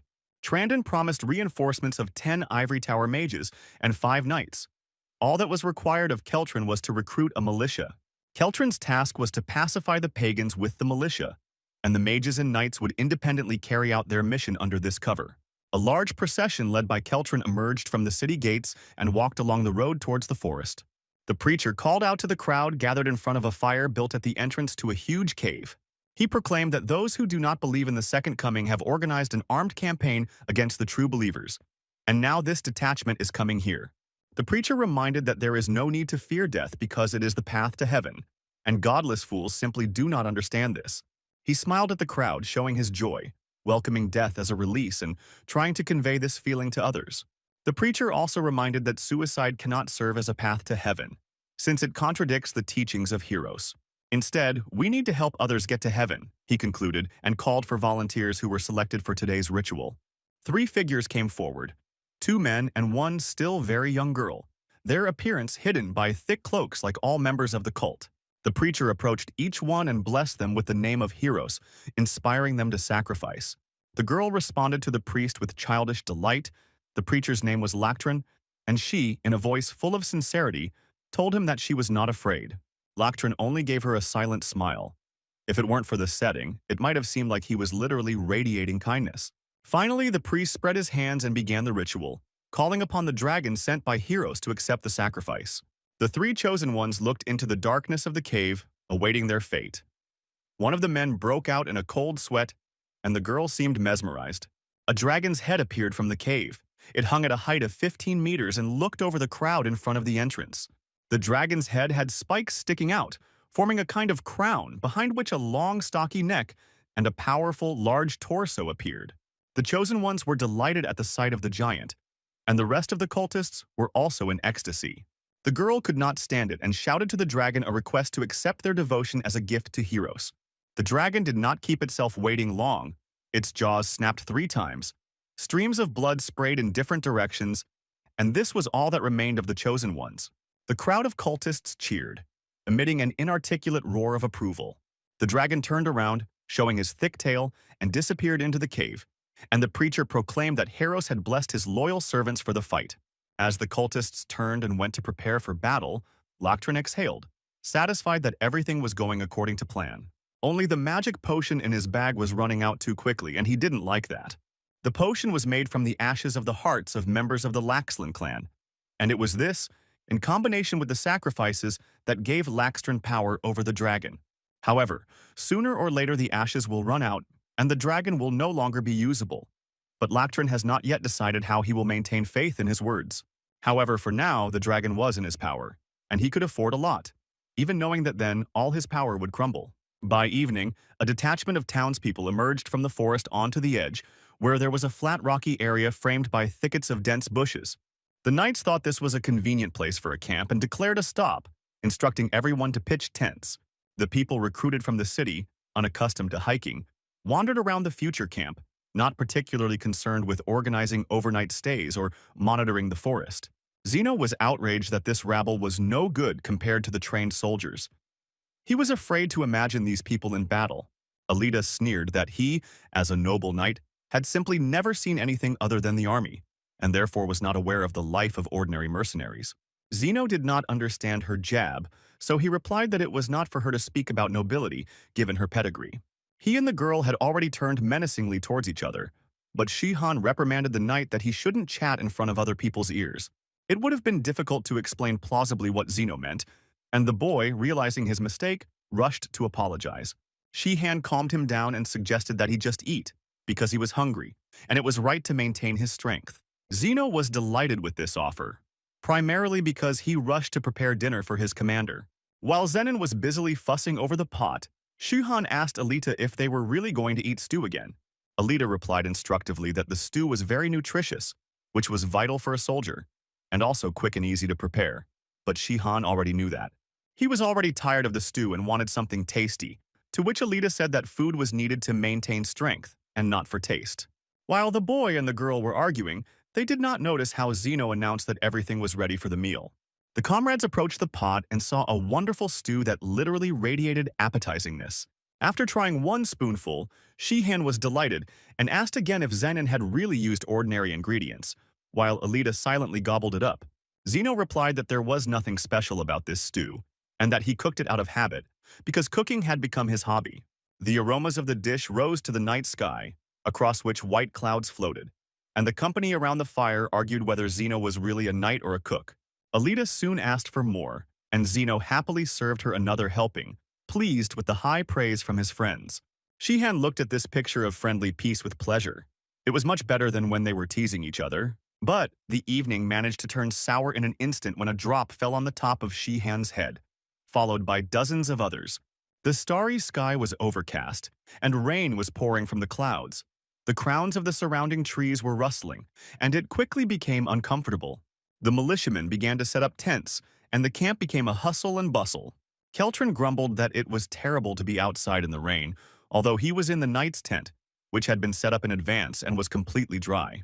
Shihan also tried to help the tent, and Zeno, hinting that he had warned, replied that it would be difficult to see anything when water was pouring around. Alita asked that, since the cultists were setting demons on their enemies, at least they didn't have to fear attack, since demonic beasts didn't like rain. Zeno noticed that while everyone was rushing around trying to organize shelter for themselves, the camp was practically defenseless. No one was watching the forest. Shihan replied with a cocky tone and confidence that no matter who controlled the monsters, they were still animals and their instincts could not be suppressed. So the demons won't be able to be forced to attack them during the rain, Shihan concluded, which made Zeno happy. Then Shihan listened and mockingly said that the demons had attacked after all. The bustle of the people in the camp was compounded by panicked flight. Many were left without weapons, as they had rushed to hide them under the awnings. From the forest, under the cover of the noise of the rain, giant creatures of incredible shapes emerged, resembling a mixture of toads, fish, crabs, and forest animals. Shihan, who had once again made a fool of himself, asked in a weak voice if everything in Terranor had really changed so much in 10 years. But the magicians, looking out of the tent, also whispered among themselves in confusion, because only extreme control could force the monsters to attack in the rain. The knight who entered interrupted their whispering and commanded them to join the others and take up battle formation to respond to the attack. Someone experienced from the militia with a curved dagger made his way to one of the monsters and, confident that it was still a stupid beast in front of him, carried out a feint attack. This militiaman was clearly a former mercenary. He had an eye patch, and he acted skillfully. Under the knight's cover, he ripped open the demon's belly, and he fell to the ground and went limp. One Eye felt a sense of victory as he looked around for his next opponent. But this turned out to be reckless, because the monster only lost strength for a short time, it waved its paw, and the mercenary rolled on the ground. The militiamen, who had already managed to kill several monsters, did not understand why the demons were pushing forward with an unusual persistence for beasts. Then a voice came out saying that they were being controlled too well, so every demon would fight to the death. It was Shihan. He commanded to focus attacks on the nearest demons in order to quickly and reliably disable them. He directed the ranks of the militia and ran with them to give instructions on the spot. One of the knights approached another named Yoldarin and remarked that Shihan looked interesting, to which the other said that he could be useful. Yoldarin watched Shihan's actions and had already decided what task he would give him. Shihan rushed towards the monster, his gaze focused and his movements precise. He managed to get himself a second sword and now struck with double the frequency, charging one of the swords with energy. A few blows and the monstrous lizard fell to the ground, its tongue hanging out on the ground, its dead eye looking up at the sky. The militiamen could be heard asking if this was really the last monster. People were catching their breath and wiping the blood from their faces. Finally, after inspection, it became clear that the enemies were gone, and the camp was filled with jubilation. The warriors raised their weapons into the air. Shihan carefully counted the corpses of the monsters. There were 44 of them, which meant, according to the intelligence information, they were all the cult's demons. He was still trying to find a clue in his memory as to who and how could control demons so harshly. But this had never happened even during the times of Luslanad. His keen gaze caught a gathering of people near one of the tents. Without showing it, he began to watch and realized that the group of magicians who had been assigned to support the squad were whispering about something. The magicians looked excited and did not seem to share the general joy. Shihan realized that the cultists were a cover because it was no longer difficult for their squad to catch a gang of unarmed people. Keltrin, impressed by the demon's attack, now walked meticulously around the camp and threatened everyone that anyone who let down their guard would be punished. The militiamen behind his back grumbled that this unfortunate commander was cowardly hiding behind their backs, and the knights were playing the role of personal guards. Zeno shared this opinion. He felt contempt for Keltrin after the fight, and Alita agreed with the knight. Shihan suggested that they just ignore him because this man always acts like a selfish person. Zeno was surprised and asked if Shihan knew Keltrin, to which the guy replied that he knew it from rumors. About Keltrin, that he was a man with the body of a sage and the mind of a beast. Zeno took this praise as a compliment, and already thought that Keltrin was worth something. But Shihan noticed that this was a joke, and that this count was as dumb as an animal and as weak as an old man. And in conclusion of this characteristic, he added that the only talent that can be counted is the survivability of a cockroach. Zeno agreed that the world was amazing if such people managed to have the title of count. But Alita, who had been listening silently until now, did not agree. She said that Keltrin must have some unknown use for someone important, since he had received a high position. The detachment moved off and by the following evening reached the village of Zard, where the people were able to comfortably settle down for the night. In the local town hall, Keltrin gave a rousing speech of thanks to the fighters and announced that they would complete their mission tomorrow. The militiamen were happy that they would get a tasty dinner and soft beds, so tomorrow seemed easy and cloudless. Shihan looked at this and reminded his comrades that just yesterday the militiamen were grumbling at the command, while Alita and Zenon were placing mattresses on the floor at that time. Shihan lay down on his own and, satisfied, suggested that his comrades rest to their heart's content since such an opportunity presented itself. At this moment, someone called out to Sean Stein, and Shihan opened his eyes with an expression as if he was ready to start killing again. A high-pitched girl's voice asked again if Sean Stein was in the room, and a young girl with red hair and a tabard stood in the doorway. Shihan responded to her and waved his hand so that the searching girl would notice where the voice came from. She came up and introduced herself as Dina Crumble, a student of the Night Foreman, and then asked Shihan to come with her because he was expected. The three comrades looked at each other. Something interesting was brewing, so they all rose to their feet together. The knights were housed in a separate house with richer decoration, similar to a tavern. The girl led the company to the door, but said that she had to warn them first of their appearance, because secret conversations could be taking place inside. She glanced furtively at Alita with genuine interest and poorly concealed envy.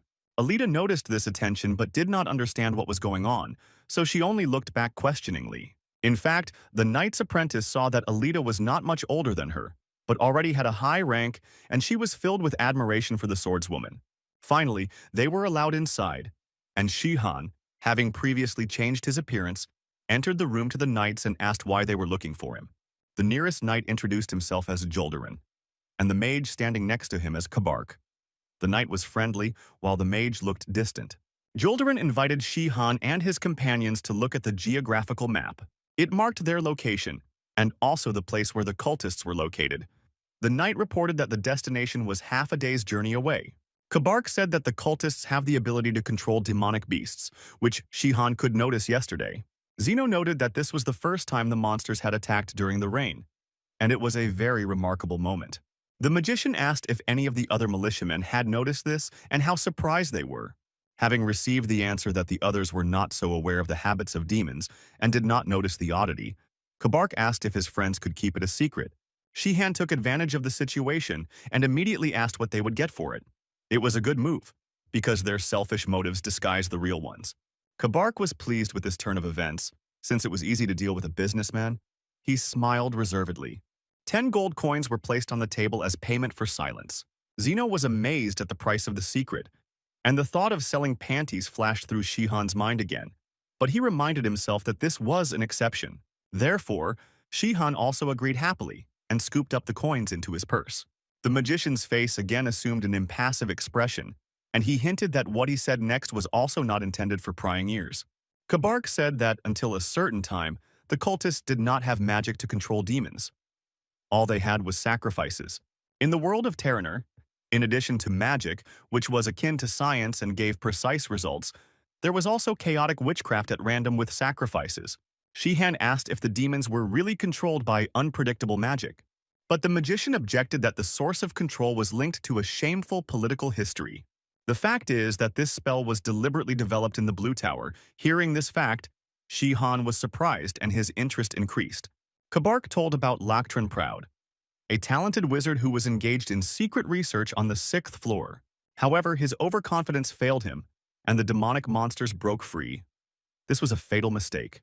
Loctrin was stripped of all titles and sentenced to a 4-element penalty. Zeno asked again, since he had never heard of such a thing before, to which the magician replied that 4 elements were involved in it, and that it was essentially a death sentence. Zeno indignantly asked if they had gone too far with the punishment for a single mistake. Kabark responded sharply that a simple mercenary like himself should not judge matters that did not concern him. Zeno realized that he shouldn't have angered the man, lest the conflict inadvertently force them to open up, so he apologized profusely. The magician demanded that they listen to the end, since they were only being told what was necessary. Loctrin somehow managed to escape before the execution, and he took one of the experimental monsters with him. It was not an easy monster. It had the ability to control other demons. Shihan now realized what was driving the demonic creatures that were relentlessly marching through rain and death. It also turned out that Loctrin's father was a priest of the cult, and that is why this beast entered their service, which is why the cult has risen so much in recent times.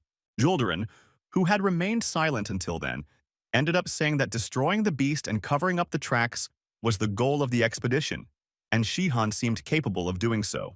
Shihan was very flattered by this, and he responded with a playful joke that with magicians and knights, they could even kill a dragon.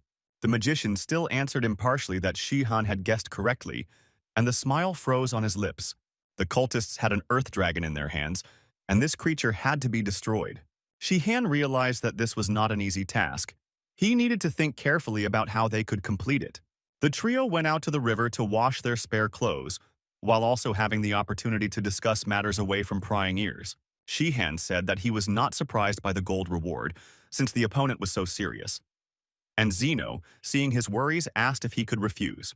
Shihan replied that now that they knew the secret of the Blue Tower, after successfully completing the task, they might try to eliminate them.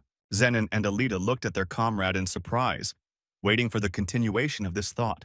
Shihan thought that they were like naive children because they lived in this fairy tale world.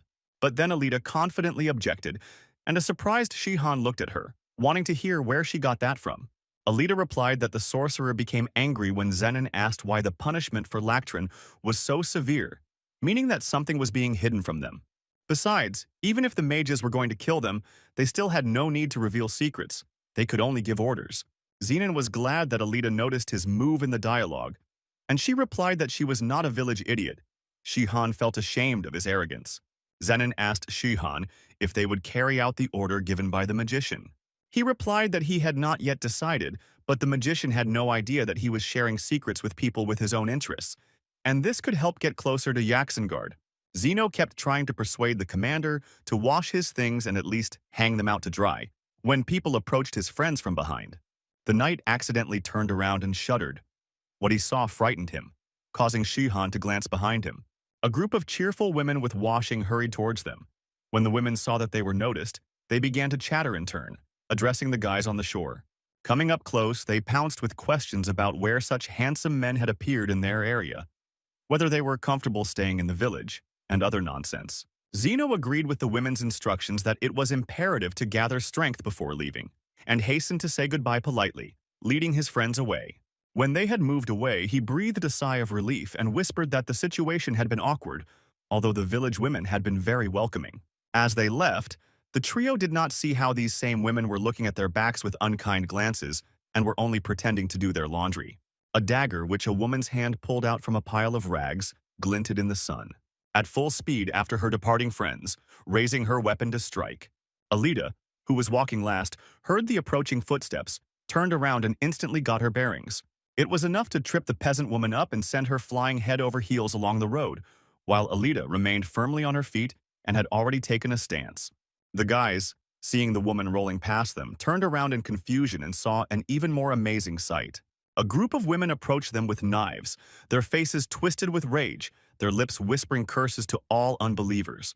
Shihan asked if Alita had sensed something was wrong because she reacted so quickly, but she replied that she had no idea. But then she added that she did not suspect anything special, because she was used to suspecting everyone and always being on her guard. Shihan imagined his friend's thoughts as she interacted with smiling women, while she kept the idea of a knife in her back in her mind.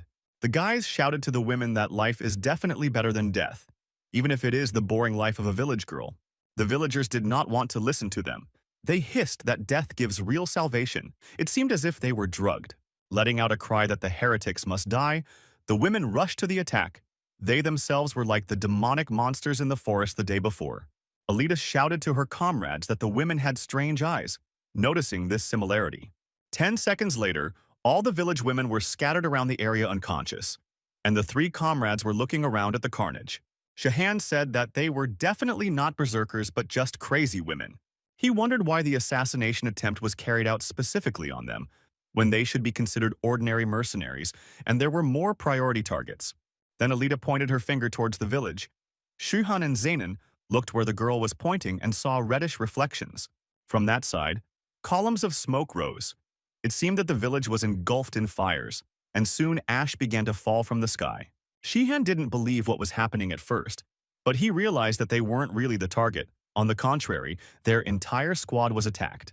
The guy was angry that they had broken away from the rest, doing some ridiculous laundry, because in the village the detachment could have already suffered losses. Then it occurred to him that the cultists had not come to the village. They were the villagers. Their squad had voluntarily walked into the trap. Groups of villagers with pitchforks and scythes ran through the streets in search of the militia, their mad faces distorted with bloodlust. Meanwhile, Yuldurin rushed down the street, cutting into pieces all the enemies that he met on his way. The fanatics died with tears of joy in their eyes, rejoicing that they would get to their god, but the knight did not care about their emotions. He just looked back with disdain at the next madman, amazed at how drugged they were. There was a rumble ahead. It was clearly not the cultists. Yuldurin grouped himself to deflect the blow.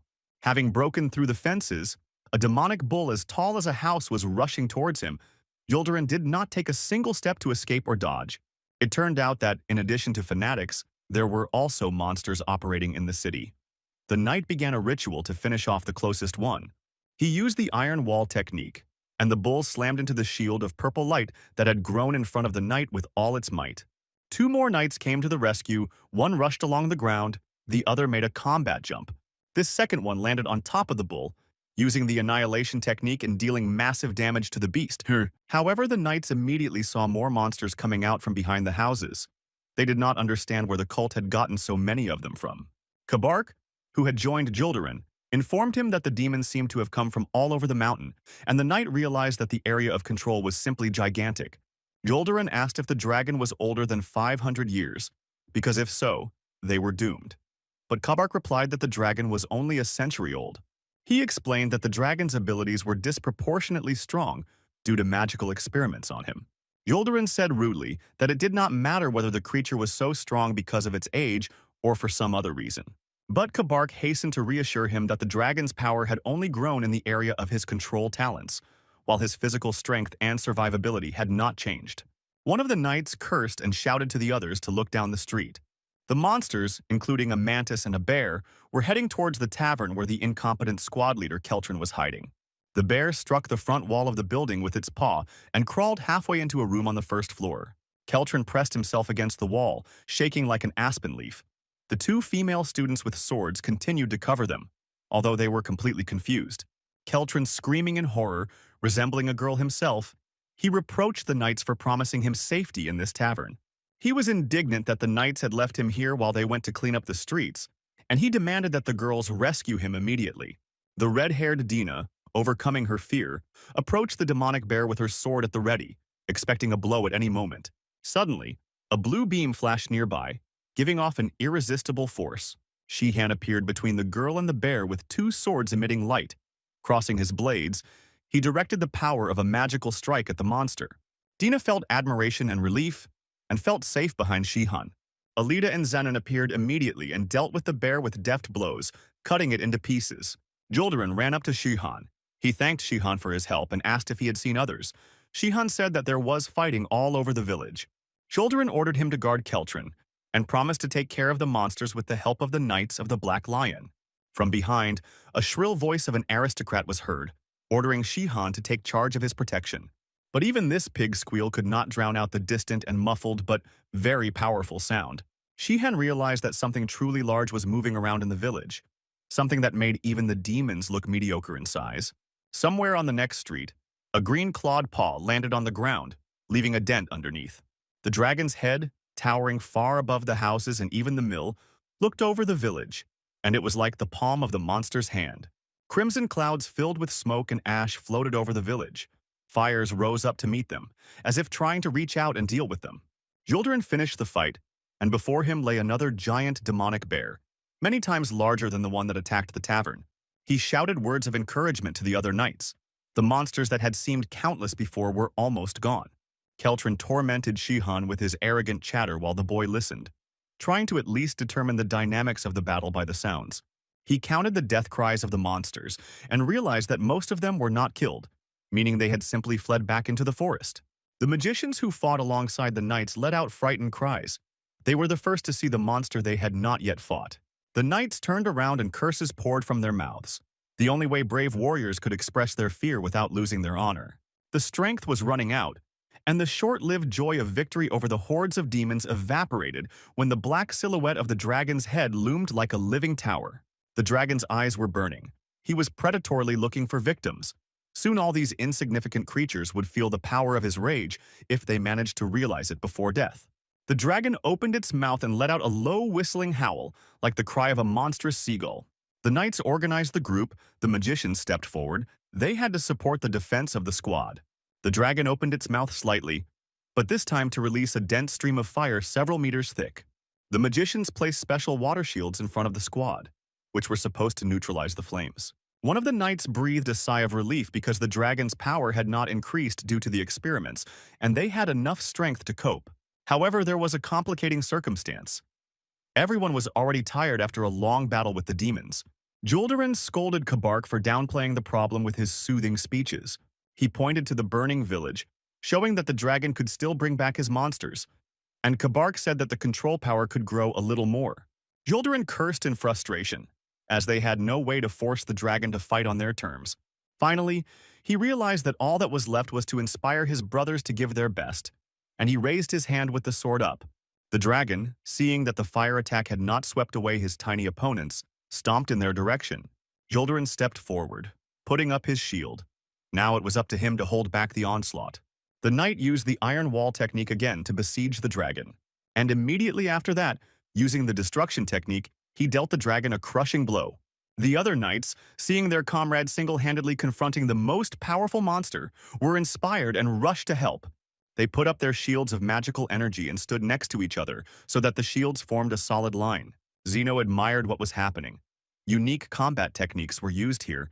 The dragon was not able to move the formation even a little. Shihan saw the knight's tactics as a style of Yaksengard, who loved frontal attacks, always ensuring that his blow was stronger. He remembered how the rest of his former comrades always got furious when, instead of cleverly defeating an opponent, Yaksengard overpowered him by butting him. Then Shihan came up with an idea. Since the knights were fighting according to the Jacksengard doctrine, it meant that he was still limited by his style, and this could be his weakness. Shihan smiled contentedly. He was confident that he had found the key to future victory. But enough of his thoughts. Shihan decided to go with his friends to help, sensing that the knights would not be able to cope alone. Keltrin raised a cry that he would be left unguarded and that keeping him safe was an order. Shihan sharply responded that if the knights lost, the dragon would get them and Keltrin, to which he demanded to cover his retreat. Zeno felt a surge of disgust at the man, and Alita only said that they saw the intelligence of an animal in action. Keltrin's rage grew louder. Shihan's patience was running out. He was torn between two needs. The friends looked at each other. Someone suggested hitting Keltrin on the head so that he would lose consciousness, and the rest immediately agreed. Shihan took a sharp step towards the Count, but his expression seemed to betray his intentions.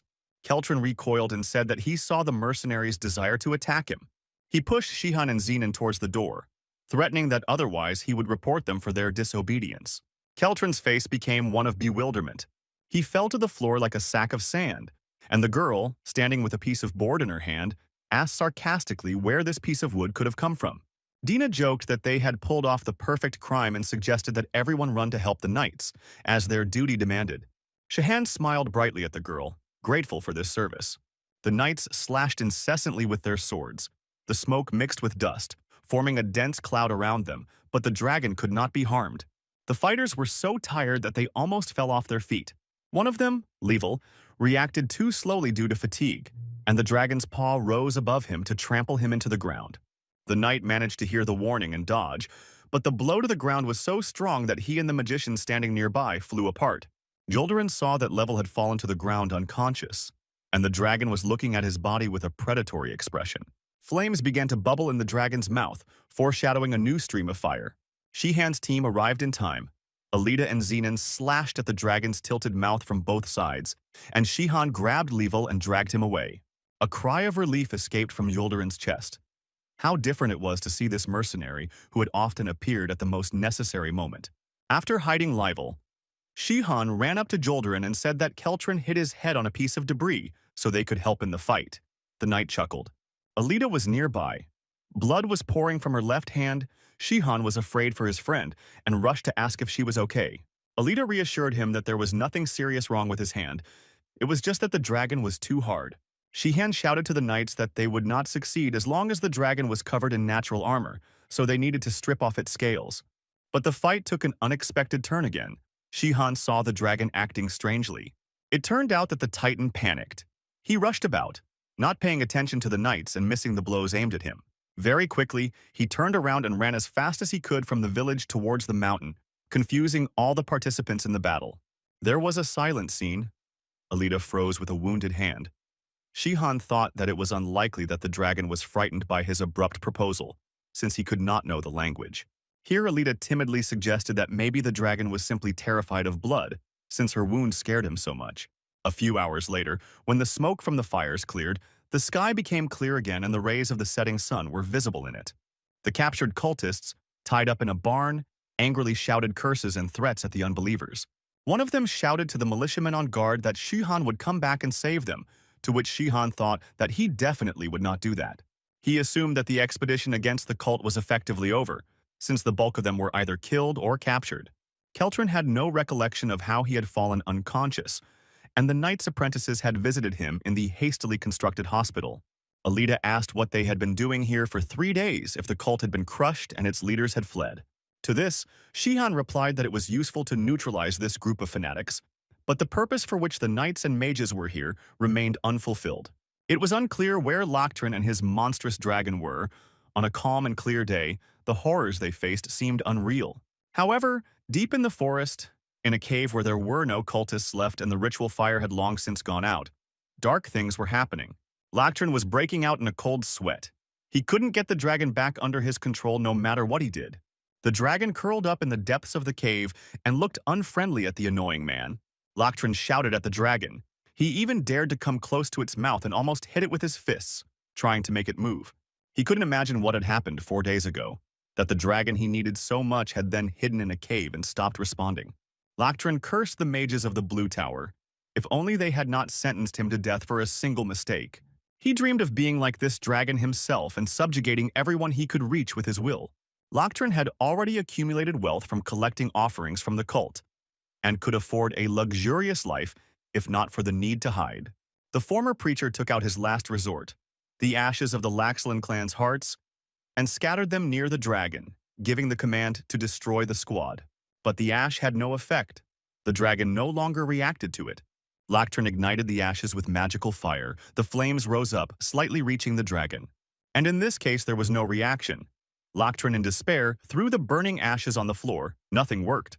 But then the dragon began to stir, and the magician began to doubt with fear that this was a belated result of the ritual. The dragon rose higher and higher. Loctrin, unable to move, simply stood in front of the monster, which now possessed an unpredictable will. Horror gripped the former preacher, because he himself never believed that death brought deliverance. He knew that it was pain followed by emptiness. Loctrin refused to believe that everything had gone to hell. Magic couldn't have left him that much. A blue light flashed on the dragon's nose, a strange mark of unknown origin. The beast opened its mouth. A long, sharp tongue swayed in it. A blue star seemed to be burning on the dragon's face. Clouds of smoke began to come out of its throat.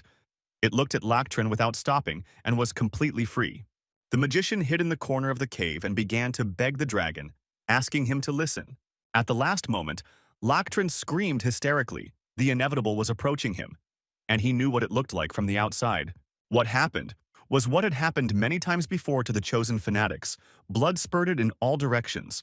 The dragon stalked out of the cave, leaving the mangled body lying in darkness and oblivion. Juldaran and Kabark reached the cave. Their voices echoed under the vaults. They expected to meet demons, but it was empty. Juldaran suggested that they had simply been slaughtered, and Kabark replied that if so, it would be a great relief. The magician began to say something, but suddenly stopped, hearing the crunch of bushes behind him. The Count appeared next to the cave, looking around. Kabark whispered, and asked Juldaran what the hell he was doing here. They whispered that Keltrin should not know anything about the dragon's origin, and the Count noticed the figures and walked towards them. He again expressed his indignation that his guards were not numerous enough and that he demanded more knights. Juldaran didn't know how to calm this quarrelsome man down so that he wouldn't interfere with their mission. Gathering his composure, he not even very rudely explained that knights were needed to fight the dragon, and the Count should make do with mercenaries. Keltrin disagreed, and the knight, flaring up in anger, replied that if the Count wanted knights, then let him go with them in search of the dragon.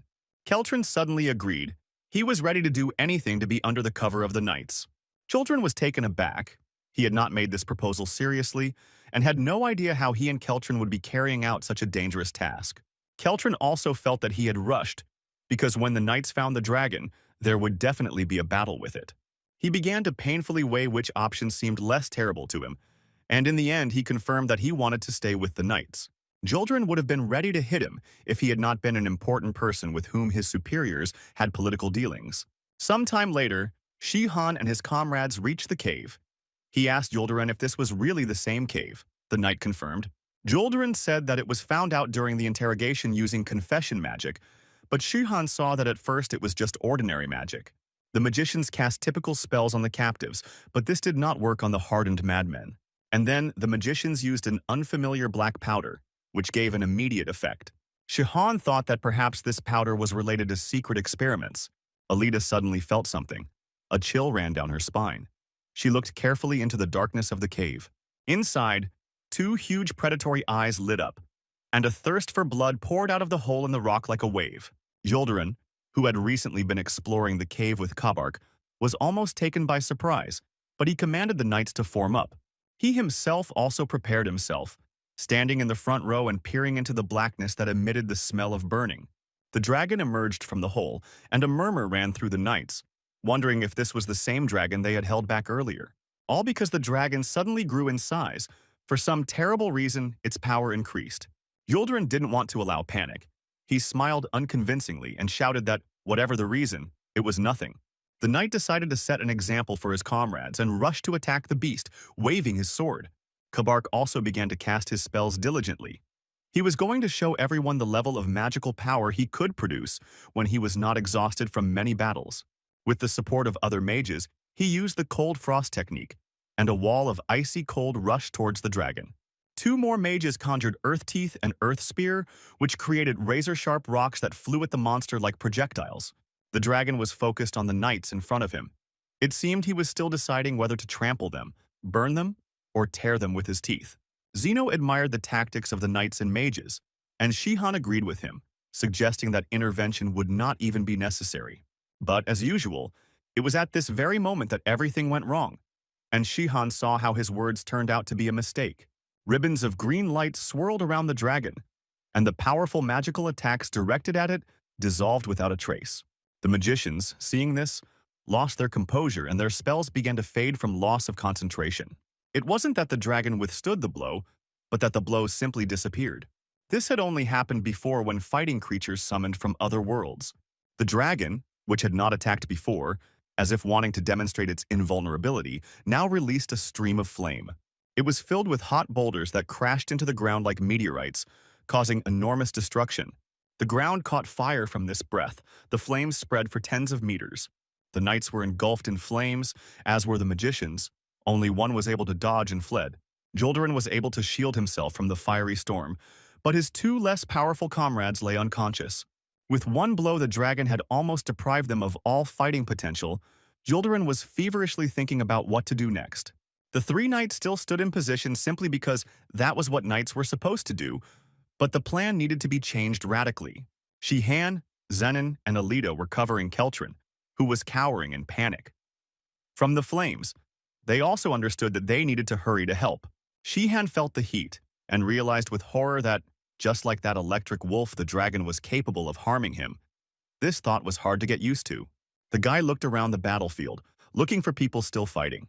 2 knights and 4 mages lay unconscious. The remaining mage was useless against the monster.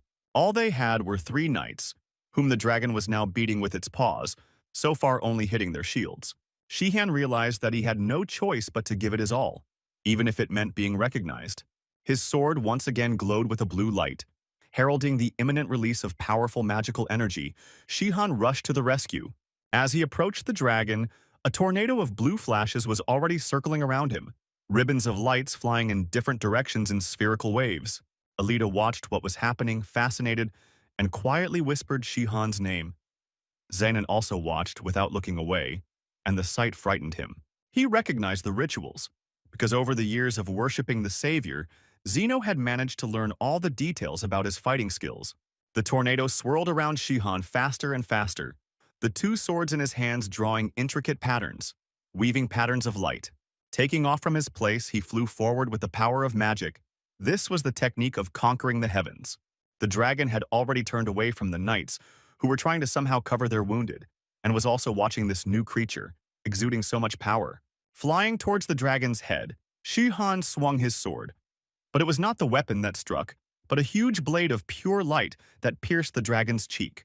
The knights gasped as they watched the simple mercenary Sean single-handedly challenge the monster that their entire group had been unable to defeat. Alita also gasped when the light blade hit the dragon. Zenon told her about the technique that Shihan created to defeat the Emperor's monsters. Shihan, however, remained stern. In fact, he was dissatisfied inside and continued to swing his sword. He was angry that he couldn't defeat the dragon with one blow. This happened because the amount of available energy was still low. All that was left was to continue to strike, which Shihan did, so quickly that the dragon froze, engulfed in the storm pressing on him from all sides. The knights talked to each other in fascination. They couldn't believe their eyes and wondered who this man could be. Yuldurin admitted to his comrades that there was one thing they knew for sure. Shihan, who had previously appeared to be just an experienced and talented swordsman, was secretly much stronger than the knights themselves. Zeno and Alita decided that Shihan might need their help and rushed forward, abandoning the useless Keltron. He was terribly frightened by the fact that he was left without protection, but the sight distracted even him from his fear. He was no longer a boy, and therefore he knew and remembered a lot. He learned combat techniques that were now directed against the dragon. The dragon was angry. He had never suffered such severe damage before. He spun around and lashed his tail at the ground, sending sharp shards flying out of the rock and towards the people. Zenon and Alita, who were already running up to the battlefield, were forced to slow down and take cover from the rockfall. Shihan shouted that the dragon was clearly no slouch. Now the magic danced on his swords like blue flames. Meanwhile, the dragon wasted no time. Fire began to bubble in his mouth, escaping from between his teeth. The creature shot a stream of flame at Shihan, who was hanging in the air nearby, and it was impossible to dodge from such a close distance. One of the knights shouted at Shihan to save himself because the dragon used all its strength to attack. A stream of flames engulfed Shihan, pushing him higher into the sky with its pressure. For a moment, Shihan remembered how the wolf managed to electrocute him. If his talent didn't work now, this stream of fire would end his life. He once again strengthened his sky conquest technique, directing himself downwards towards the fire. And having flown closer, he used the rumble of the mountains, and its onslaught cut through the previously dense stream of fire, scattering it in different directions. Alita and Zeno were illuminated by flashes of scattering flames. The guy was delighted by the power of Shihan, and the girl was simply amazed. And Shihan finally used another technique, Dragon Sword Energy, and his swords were entangled in spirals of blue lightning. Shihan landed on the dragon's head and stabbed those swords straight through its scales and skull deep down. And after that, the final blow was dealt by the 1,000 explosions technique. A column of discharges grew on the dragon's forehead, scattering everything in all directions. Blood gushed from everywhere on the dragon, from his mouth, eyes, and ears, and with a silent cry, he staggered and fell to the side. The monster's face seemed to express a sense of helplessness from the encounter with superior power, and its body lay sprawled on the ground. Shihan landed on the back of the defeated monster. He was pretty exhausted in this battle, but he succeeded. Silence reigned among the people. The knights' apprentices silently put their hands to their mouths, which were open in amazement, and came to their senses. The experienced magicians were no less amazed. Everyone just stood and waited for something. Shihan looked around the battlefield with a dejected expression. He was sure that his cover had come to an end. Kabark was the first to speak. He began to speak, but hesitated. Finally, he told Shihan that he had fought magnificently and that slaying a dragon alone was something incredible. Shihan was surprised that this was the first thing he was told, since for the savior, killing a dragon could be considered a routine matter. The knights came up and started praising his fighting ability. They were as delighted as boys. Shihan began to suspect that no one understood anything. The savior was so forgotten that even such a blatant display of fighting style did not make them recognize him. Shihan didn't even know whether to be happy or sad about such a blow to his pride. In any case, he was glad that the people survived. He walked on and Yuldurin came out to intercept him. He looked stern, and it was clear that he wanted an explanation from Shihan. Yuldurin stated that Shihan had concealed his true level of skill and that his skills were on par or even superior to the Black Lion Knights. The Knight Commander asked the reason for the secrecy and the purpose of pretending to be an ordinary mercenary. Zenon ran up and apologized, saying that Shihan had been training in goals for a long time, but had no combat experience, so he started from the bottom to gain some. Zeno asked to understand that it was normal for mercenaries not to talk about their abilities, and the knights looked from one guy to the other. It came as a surprise to them that the stern and courageous Zenon, with his weathered face and scars, turned out to be younger than Shihan with his well-groomed appearance. Yuldurin said that this explained why Zenon, who was a knight, was so courteous to the renowned swordsman warrior, knowing of his talents. Zeno confirmed that defeating the dragon was nothing more than a combination of honed skills and great luck, while Shihan pretended to be a fool. However, Yuldurin made a small bow, paying tribute to such powerful talents. The knight was glad to have met these people. He promised that he would definitely reward Shihan and his friends, and then headed to the others to help the wounded and collect the dead. Shihan breathed a sigh of relief and thanked Zenon, whose cunning had once again helped him in a difficult situation. Zono replied that he couldn't let the cover that had taken so much effort perish, especially since he had to limit himself in the fight with the dragon as well. Alita just approached them. She heard the last words. She asked Shihan in a whisper if Zenon knew about the loss of power, to which the guy replied that after the betrayal of friends, she would not blab either. Once the danger had passed, Shihan's bravado returned, and he said that even though he had risked using his style, no one would have recognized him. Alita pointed her finger to the side and asked Shihan if he was sure that this man didn't understand either. There, separately from everyone else, stood Keltrin. Alita noticed that despite his vices, he was quite observant. On one hand, Keltrin had the usual frightened look, but there was some understanding in his gaze as he looked at Shihan. Shihan thought it was becoming a bad Alita tradition to disprove his words, but it was much worse if Keltrin actually understood everything. After a short time, their squad built a stretcher for their fallen comrades and was able to head back to the village. Only the dragon remained lying on the battlefield. When the squad returned, Dina was in for a grief-stricken situation. As her mentor was among those injured in the battle, she cried and asked him in vain to wake up. Another knight was also seriously wounded, and 4 mages died from that fatal fire blast.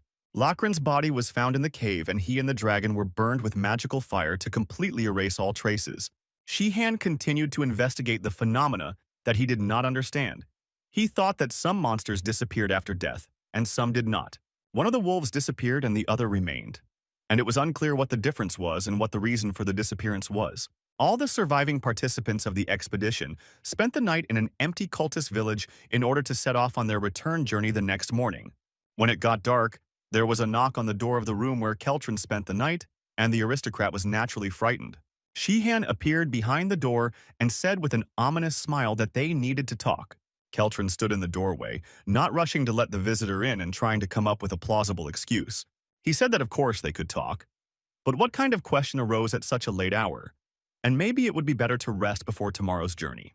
Shihan realized that his interlocutor was dodging and decided to press harder. He pretended loudly to ask Keltrin again which savior from another world he was talking about. Keltrin began to sweat. He realized that he had been found out and that it was better not to cheat. Shihan smiled maliciously and said openly that Keltrin's reaction was the best proof that he understood everything. A minute later, they were settled in a corner of Keltrin's bedroom, which was poor but beautiful and clean, and the aristocrat asked if his guess was true. They sat at the table, and Shihan answered in the affirmative, wondering how Keltrin was able to figure this out even without being a swordsman. Keltrin replied that they had crossed paths in person several times 10 years ago, but he doubted it since Shihan's energy level was lower now. He asked why Shihan had come secretly and hidden his identity. Keltrin thought of the 6 emperors who would be the first to know of their old friend's arrival. It is unlikely that this is an attempt to avoid annoying fans. The level of secrecy is much higher. This meant that Shihan was afraid of something or someone in Terranor. Keltrin suddenly uttered the phrase enemies in Terranor, Arish, which ended his thoughts. Shihan's eyes widened. The guy asked what enemies Keltrin was talking about. The aristocrat hesitantly began to explain that after Shihan returned home, there were rumors that he had been driven out by force. Most people did not believe it. They thought it was a fairy tale, since betraying the savior would be a great stupidity. Keltrin said he remembered this when he put it all together in his head just now, and Shihan thought that Keltrin was suddenly being insightful. He was able to put together all the details and described the events that took place. Shihan even doubted whether it was fair to attribute the insulting characterization of animal intelligence to Keltrin. He asked what Keltrin would do if the rumors were true. Keltrin fidgeted. He had no prepared answer for this, and he couldn't immediately figure out what words Shihan wanted to hear. He tried to reassure himself that Shihan and Jacksongard were friends, so he shouldn't be in any danger. But then he realized that if Shihan intended to take revenge, Jacksongard was one of the targets, and Keltrin realized that calm was premature. Finally, Keltrin wondered why Shihan hadn't yet begun his revenge. Was he not strong enough to deal with the 6 emperors? And then the thought struck him that if Shihan was truly not ready to take open revenge, he might not spare Keltrin so as not to take risks. The aristocrat fell to his knees and began to beg Shihan for mercy. The guy didn't even immediately manage to grasp what had happened. Keltrin bowed and lamented about his sick old mother and the 3-year-old child who would be an orphan without him. Shihan wondered what kind of child they could be talking about if Keltrin was not married, and that the animal's mind was now at full strength. The meaning of the nickname was that Keltrin lost his head at any slightest danger, and all his clear mind turned out to be useless. Shihan understood why Keltrin had not caught his eye during the fight against Luslanad 10 years ago. The guy tried to calm his interlocutor, assuring him that he had not intended to kill him, and that now he was also not in any danger. Keltrin shed a tear and was effusive in his gratitude, promising to be helpful and not to tell Jacksongard anything. Shihan replied that it was not that simple, because he could not simply take Keltrin's word for it. In Shihan's hand, streams of magic swirled like blue smoke. Keltrin babbled, trying to ask what it meant. Shihan moved his hand lightning fast towards Keltrin's chest, causing a blue flash to pass through him and fly out of his back. Keltrin didn't have time to get scared. He reflexively grabbed his chest, but it didn't hurt, and he only asked what Shihan did. The guy sternly replied that it was the explosive aura technique, blue light still flying off his hand. Keltrin had heard about the explosive aura, and at first he was overcome with horror. This technique was said to be one in which the savior placed a portion of the magical energy associated with a person inside him and could cause an explosion at any moment. Shihan said that although this skill can only work with 3 people at a time and they don't have to be swordsmen, it is extremely useful. He said that Keltrin's life was now in his power, and he would only lift the spell when he could trust the Count. Keltrin sat on the floor, disconcerted, holding his chest and remaining silent. Then he breathed a sigh of relief as if a stone had fallen from his shoulders. He smiled and told himself that he was alive. Shihan initially thought that Keltrin was not afraid of his explosive aura for some reason. His reaction seemed so carefree. He reminded him that if Keltrin betrayed him, he would die a painful death. But the Count replied that he was not afraid because he did not intend to betray. The only thing that threatens him is if something makes Shihan think that Keltrin is a traitor, and then the punishment will be undeserved. The Count declared that he was now Shihan's humble servant and was ready to carry out any of his instructions. The boy was shocked by such a quick decision. He asked if Keltrin felt no doubts or pangs of conscience about renounce the Emperor in his favor. To this, Keltrin replied only that there was no doubt in the choice between the savior and the destroyer of the earth. Keltrin looked calm, and his words sounded sincere. It seemed that the savior's authority was really high for him. When Shihan left the house, it was already dark night. The moon was not shining, and in the light of the stars he walked through the garden. As he left the courtyard, he passed through the wooden gate. Shihan was looking for someone with his eyes. Here, behind the trees, Alita was waiting for him. Noting that she saw that the conversation had gone well, Shihan thanked her for her help. Alita stood guard the whole time and was supposed to warn if there were strangers nearby. Alita seemed to be peeping. She said with admiration that despite the small amount of energy, Shihan was able to use explosive aura. Shihan waved his hand dismissively and said that this skill simply did not exist in reality. The guy replied that it would be too cool even for him to be able to blow people up remotely, so it was just intimidation.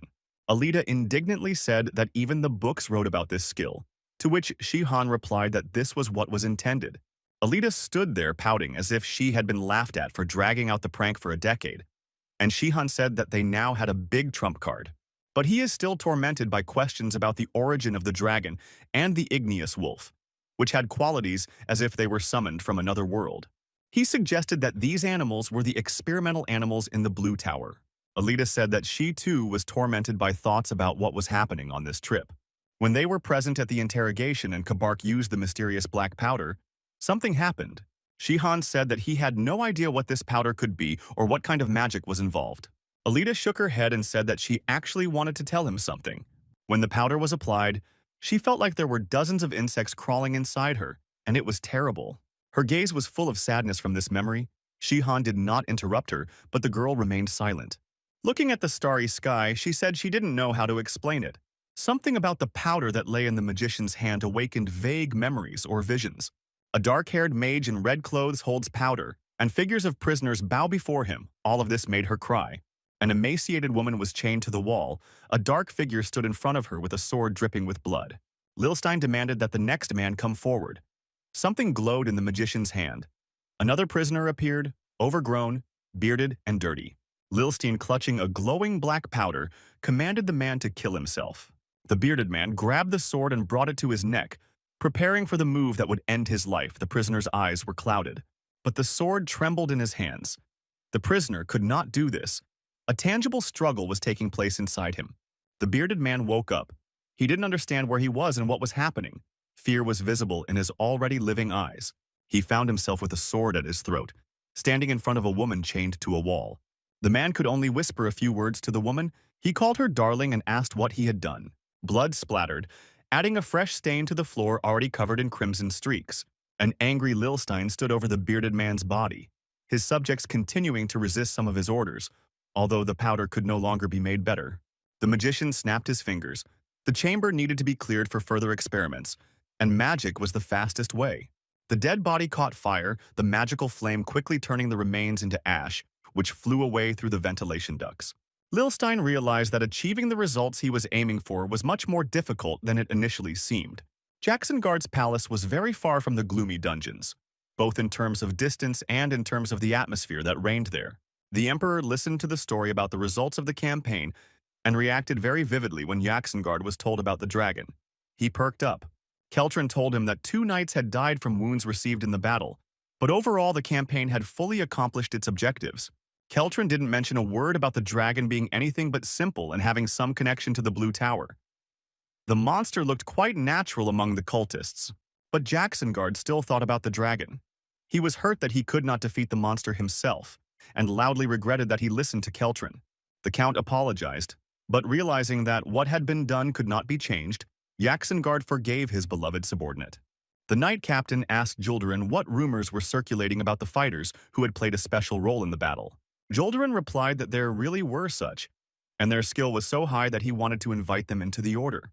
Keltron managed to hire these fighters as his personal guard. The captain said that he too had been counting on reinforcements, but added contemptuously that since these people were only interested in money, then so be it. Keltron listened with an awkward smile as Julderin disputed the captain's view that Shihan and his friends were simply mercenaries without honor. After reporting to the Emperor, Keltron returned to his luxurious mansion, so pompous that it could be called a palace. But here another report was waiting for him. This time, to Shere Khan, Keltron put his home at his disposal. He was ready to do anything to save his life. The trio were also given separate quarters outside the palace and were officially enrolled in the service with a salary. Shihan noticed that the fake service was so convincingly faked that the 3 of them could only kneel before the Count. Keltron felt uneasy. He said that he was not ready for this because even giving them orders in public already scared the hell out of him. However, despite his fear, Keltron seemed to want to know something. With a trembling voice, he began to talk from afar, trying to find out if Shihan's revenge included killing Jacksongard. Shihan was surprised that Keltron would even think he would do such a thing. He even laughed, but even laughter made the cowardly Count tremble. Keltron wanted clarity about what lay ahead for him in the future.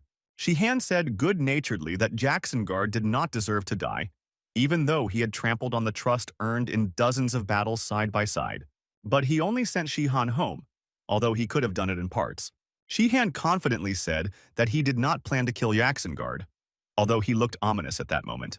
The ruins of the castle were littered with the sagging banners of the Laxland family, and the smoke from the battle rose into the sky. The knights who took part in the siege rejoiced. The castle of one of Luslanad's closest relatives had fallen. A fair-haired guy was sitting by a field fire, thinking about something with a regretful look. His face was refined. He looked more like a poet than a warrior. Then someone called out to a guy named Saffron. Jacksonguard called his comrade to celebrate the victory with everyone. Their army had taken another big step towards overthrowing tyranny. Saffron replied that their victory was undeserved and asked who was the owner of the castle. Jacksonguard replied that the castle belonged to Luslanad's half-brother, Prince Grass, if he was not mistaken, and joked that he was unhappy when he died. Saffron said that Grass was indignant because of the betrayal. The emperor did not send help to his relative, and if it were not for this, now everything would be different. The guy tried to explain to Jacksonguard that the emperor had killed his competitor with the help of the rebels, and they found themselves in the role of someone else's tool. Jacksonguard admitted that kinship was worthless in the face of lust for power, but they must rejoice in the victory for they needed it. Saffron said that Jacksonguard was not very far-sighted, to which the hero cheerfully replied that Saffron should have bothered himself less. Saffron was upset by this misunderstanding and continued to look sullenly ahead. He tried to ask Jacksonguard if he had been thinking about something, but he didn't have time to finish because his friend immediately answered no. He didn't need to listen to the end of the question, since he believed that everything Saffron was thinking about was far-fetched. Jacksonguard said that it was Saffron's job to think, and his job was to swing the sword. Saffron smiled, even though Jacksonguard was turning it all into a stupid joke. He was a good guy. Jacksonguard what he thought would happen after the emperor fell, and he replied that, of course, peace would come. But Saffron said that someone would have to become the new king, and I wonder who it would be. Jacksonguard confidently replied that it would definitely be Song Shihan, because he was powerful and had no intention of going home. Saffron said it was a logical assumption, but there were complications with it. Because if so, will Shihan's allies agree to become his subordinates? Will they be able to maintain his friendship? Jacksonguard felt uneasy at this question. Their friendship seemed to him to be something unshakable, independent of anything. And Saffron added that Gross, who was Luslanad's most faithful ally, was betrayed and left without a head. That's why Saffron thought about what would happen when they had to share power. It seemed that this question, along with the smoke, began to hover over the ruins. Jacksonguard opened his eyes. He was lying on the ground, covered with a thin layer of hay. The emperor could sleep not only on downy feather beds. It was a training yard where Jacksonguard practiced his skills, and he realized that Saffron and those long-ago events had appeared to him in a dream. 10 years had passed, but some moments still came to mind, whether he wanted them to or not. Jacksonguard sat down, tucking his legs under him. He knew that he had not become a sage after all these years. But now he wanted to know the answer, whether he had stood on the right side. Then the emperor heard screams. Someone was breaking through to him, forcefully pushing away the servants. There were no guards here, since the emperor was able to stand up for himself. But this man posed a different kind of threat. A young man with long hair and a rich suit ordered the servants to leave and said that he would deal with Jacksonguard himself. Then he burst into the courtyard, throwing open the double gates, his expression expressing indignation. Jacksonguard greeted the young man named Ains wearily and asked him what was the matter. Ains brazenly asked why the construction of a new palace at an insane cost had begun when there was enough space for concubines in the existing ones. Jacksonguard replied with a smile that the heating in the southern flower palace had broken down and that his cat should live in luxury. Ains said that Jacksonguard was no less tyrannical than the previous emperor, since even in difficult times he threw people into a useless construction project.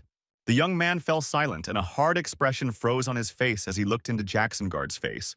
The emperor stopped smiling, and in a tone that brooked no argument, he said that Ains had gone too far. Despite his outward steadfastness, Ains was afraid, but the emperor said that this time he would let him go. Jacksonguard turned to the boy and said that some things could not be forgiven, even to a son. The emperor demanded that his son repeat what he had just said, and the young man became embarrassed. He stubbornly pressed his mouth shut, but it was clear that he was having difficulty meeting his father's gaze. Eins blurted out that the workers were overloaded. The work schedule was unbearable, the people were indignant and cursing Yaxengard. The young man muttered that, looking at this, one could not see the difference between the new order and the tyranny of the former emperor. Yaxengard hated being compared to Lustlanad, and those around him seemed to conspire to do so out of spite. He shouted loudly at his son to stop talking immediately, and that he had forgotten his place in speaking there, although he himself had not seen the human grief of those times. The scream and the step forward taken by his father frightened Eins so much that he recoiled. Jacksengard looked reproachfully at his son, who plopped down on the floor, unable to withstand the psychological pressure. More calmly, he told Eins to stop wasting his time and go on his way. The emperor's frowning face did not allow for any objections. Eins didn't dare look up and face his father. He muttered that he had to speak out, and then apologized. Accompanied by a commanding gaze, the prince silently and awkwardly rose to his feet, turned, and walked away past the servants who were still bustling about. Jacksengard smacked his lips in displeasure. He thought that he had raised a son who was not strong-willed enough, who could not even defend his opinion. What did he know, this brat, when he was not even 10 years old? The former emperor executed his parents, brothers, sisters, and even his beloved Jacksengard, the only relative of the current emperor, and such a disappointment, because he didn't even have the talent of a swordsman. Jacksengard thought the prince was thin and fragile in character, while at that age he was an expert in combat. He thought that he had made a mistake in his upbringing somewhere. Perhaps he had spoiled his only son too much. Keltrin had always been proud of his mansion and wanted its glittering splendor to show everyone the true level of the count's influence and wealth. Compared to this mansion, the 4-story house looked like a pitiful extension. But it was in this unremarkable building that Shihan and his friends lived. However, Keltrin did not skimp on the interior decoration. Stucco and painting, chandeliers and candelabra, expensive furniture, everything was filled with chic. The trio looked around the house with great interest. They had never lived like this before, and Shihan saw that the house even had a secret passage built in it, which he had asked for. Keltrin was present and respectfully showed where everything was. He explained that the house was built for the future. Keltrin said that he was not yet married and therefore had prepared the house in advance, but his interlocutors did not quite understand the logic. Shihan sternly remarked that kidnapping people was a very bad idea, but Keltrin quickly replied that that was not what he had meant at all. He replied that the house was built as a shelter in case he was accused of disloyalty, and the family would need to be hidden. Zeno boasted that he put his house up for sale and was able to sell it for much more than he bought it for. Shihan told him that the money should last for a long time. Keltrin hastened to remind about himself, hinting that he could also help in financial matters. He assured Shihan that he could ask for any help. All this time, he addressed the guy only with the word sir. Shihan hadn't experienced such treatment for a long time, and he smiled. It seemed like life was starting to get better. He and Alita went out for a walk in the garden in front of the house. Shihan said that he was grateful to his friend for the advice. It was Alita who suggested to Shihan that he demand an official appeal from Keltrin, which had great effect. She said that when Shihan used informal language with her, he was showing that they were equal, but Keltrin needed to be shown something completely different. Shihan was puzzled as to why Alita was so interested in the effectiveness of their influence on the Count. Alita looked away thoughtfully and said that before she really didn't care much about the success of their plan. But now something had changed. Shihan was curious and asked what the girl was talking about. She answered evasively that, in fact, it was nothing important, and asked whether she and Zenon should now officially contact Shihan. The guy calmly replied that he wanted to maintain a friendly tone, so he didn't want such changes in their communication. Alita seemed pleased with the recognition of her status as a friend, and she thanked Shihan kindly. She then asked him for what purpose he invited her here. Since it wasn't just for the sake of idle chatter, Shihan remembered what he wanted to propose. He said that the girl could try to supplement her specialization and start studying magic in addition to martial arts. Shihan said that the girl had an affinity for magic and potential as she became his summoner, albeit unwittingly. Alita hesitated. She always considered herself just a swordswoman, and learning magic was unlikely to be available to her. Supplementing combat techniques with magical attacks looked promising, but getting into the ivory tower with its origins was impossible. Shihan smiled in his traditional arrogant manner and said that they didn't need any tower. The guy solemnly declared that he was not only a master swordsman with the rank of a deity, but also a 9th-level mage with the rank of a master. The breeze rustled the crowns of the fruit trees. Shihan was starting his next lesson, intending to start from the basics. Alita hoped that this time the lesson would be a success. Shihan began to talk about the three components of the magical ritual, which began with the language of runes, which collected magical energy. The second stage was a spell that transformed the energy into something concrete. A fire ignited in his hand. The final third step was the command that what had been created by the spell began to act, and the fire shot out of the hand and into the ground. Pleased with his demonstration, Shihan showed Alita the scorched grass and waited for her reaction.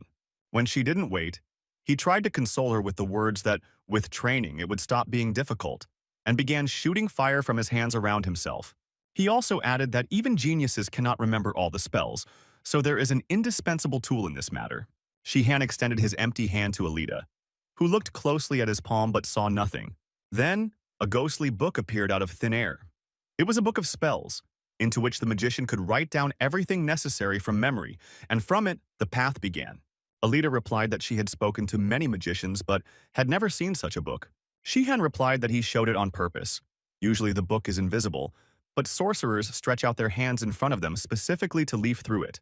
This pose even received its own name, handprint or somatic. Alita nodded understandingly. Shihan gleefully remarked that this book had helped him pass many exams when he was in college. Alita was amazed and asked again if there was really no magic on Earth, and Shihan confirmed that this was the case. The girl noticed that Shihan continued to use magic at home, that is, in the other world everything works, they just don't use it for some reason. Shihan said he never thought about how this happened, but it is indeed an interesting topic. He assumed that he felt his magic when passing through the portals, and the rest of the Earthlings did not have this chance. Alita said with admiration that this meant that on Earth, Shihan was even greater because he had no competitors at all. The guy was surprised by her enthusiasm, and she began asking an unexpectedly large number of questions. Then his friend said another one. She wanted to know how he lived these 10 years in his homeworld. Shihan froze after these words. It seemed like he withdrew into himself. Alita even called him by name again. The guy looked down.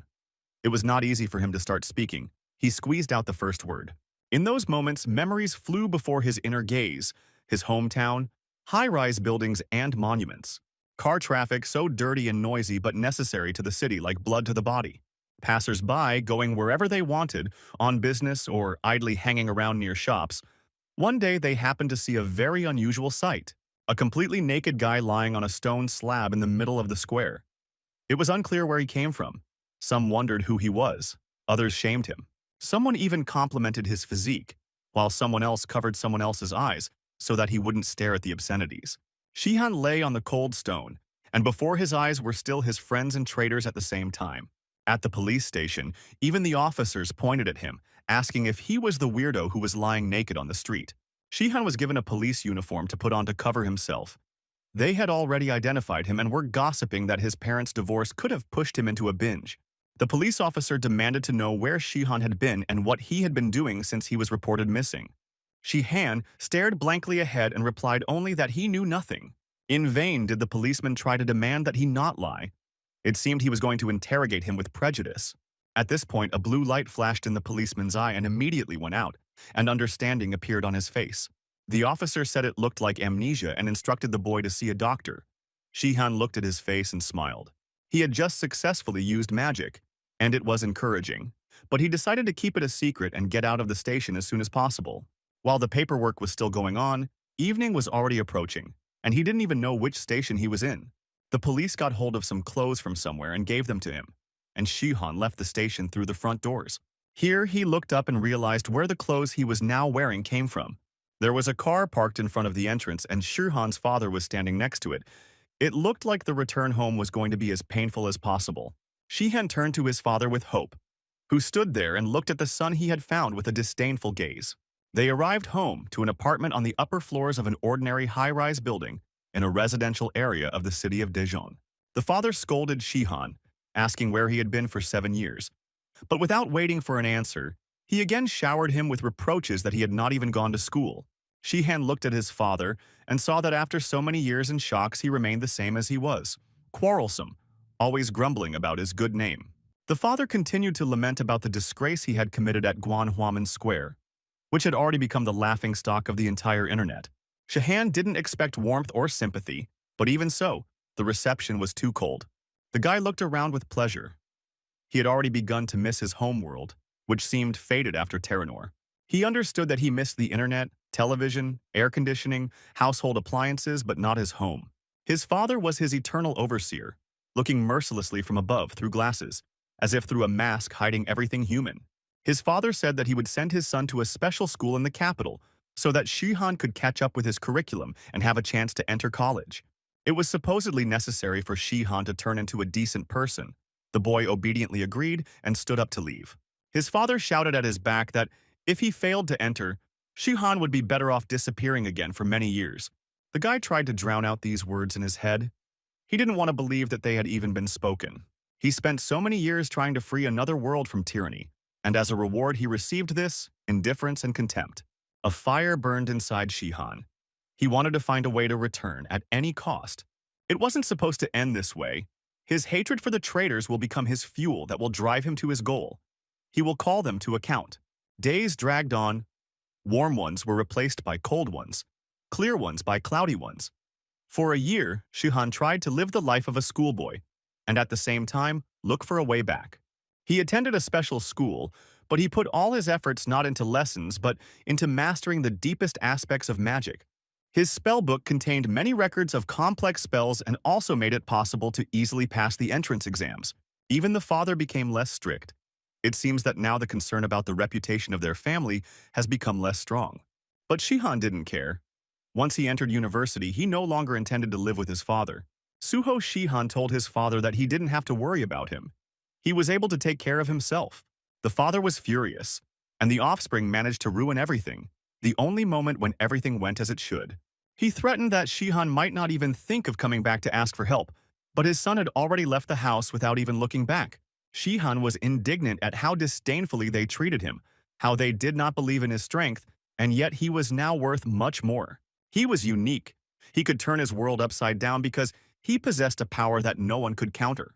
Shihan easily got himself money for living and settled in a decent apartment. He bet on races and helped the right horse win by channeling his fighting energy into it. A year of magic tricks, and Shihan could no longer think about money, looking out over the city from his apartment through the floor-to-ceiling window. During this time, Shihan managed to learn how to open portals to other dimensions, but these portals were uncontrollable. These portals led to unknown places, and he could not get somewhere at will, and going at random was akin to flying through space. Even if he set out on a journey, opening more and more windows, he might never find Terranor among the myriad realities. Shihan was wandering in the darkness of the unknown. Nothing more could be extracted from the records, and personal experiments yielded no results. The search for Terranor could take 10 years, or it could take a lifetime, and the desire to return began to rust. He had doubts about whether he should have hated his former friends so much, since they had only brought him home. He gradually began to justify them, to believe that everything had not turned out so bad, given his current situation. Shihan decided that he had forgiven them, forgiven his friends, forgiven Lavina, after all. Relationships with girls are always fickle. He accepted the thought that he would not be able to return. This thought, like a drop that forced all the liquid to pour out after it, deprived him of the strength to resist. For 7 years after that, he tried to live a normal life and find his place in his native world. After all, he studied at the university. He made friends among his classmates, but now he avoided close relationships, so he led a solitary lifestyle. After university, Shihan served in the army, which even made him forget the terrible pages of life in Terranor, replacing them with new ones. From time to time, Shihan would think that if he had magic, he could make his world a better place. But how did Terranor repay him for such aspirations? His native world was full of life. He lived in a beautiful city, but he was unhappy and no amount of action could fix the situation. One day during training, a moment of truth happened. He felt it, and didn't even immediately understand what it was, but he knew that it was more important than anything in the world. As he walked on the treadmill, he listened to the sensations of a hunting dog sniffing after finding a trail. As usual, Shihan was going through the directions to open the portal, and somewhere among the many realities, something familiar sounded. Could it be that he had sensed the magical energy of Terranor? He couldn't believe it, but he tried to reproduce this direction again and again so as not to forget. Shihan jumped to the floor and ran headlong away from unnecessary witnesses. Nothing else mattered. He ran out of the room wondering how he had done it. Why now? Shihan ran down the street with all his might. It was an excruciatingly long way to his home. He was so eager to experience what he had just felt. He ran and smiled. For the first time in many years, he was filled with joy, as if colors had returned to the world. He had a chance to make things right, a chance to return to Terranor again. Until now, Shihan had not been able to do this because he did not know in which direction the portal needed to be opened in order to get to Terranor. But now the key had been found in the darkness of the infinite universe, where a swarm of dimensions is incomprehensible to man. A guiding beam of light had been lit. It was the light of Terranor that Shihan could no longer lose, as if asking for the door to be opened. Shihan kept running. Passers-by looked at him, but he didn't care about them. A question came into his head. Why was he so excited? Why was he so eager to check if he had long ago resigned himself and decided to stay on Earth? The certainty that he had forgiven everyone, that the drama of his return was entirely in the past, was fading. It had never been true. All this time he lied to himself because he was crushed by the impossibility of returning. All these years, the bitterness of disappointment made him unhappy. Now anger awoke in Shihan and was directed at himself. He cursed himself for folding his arms.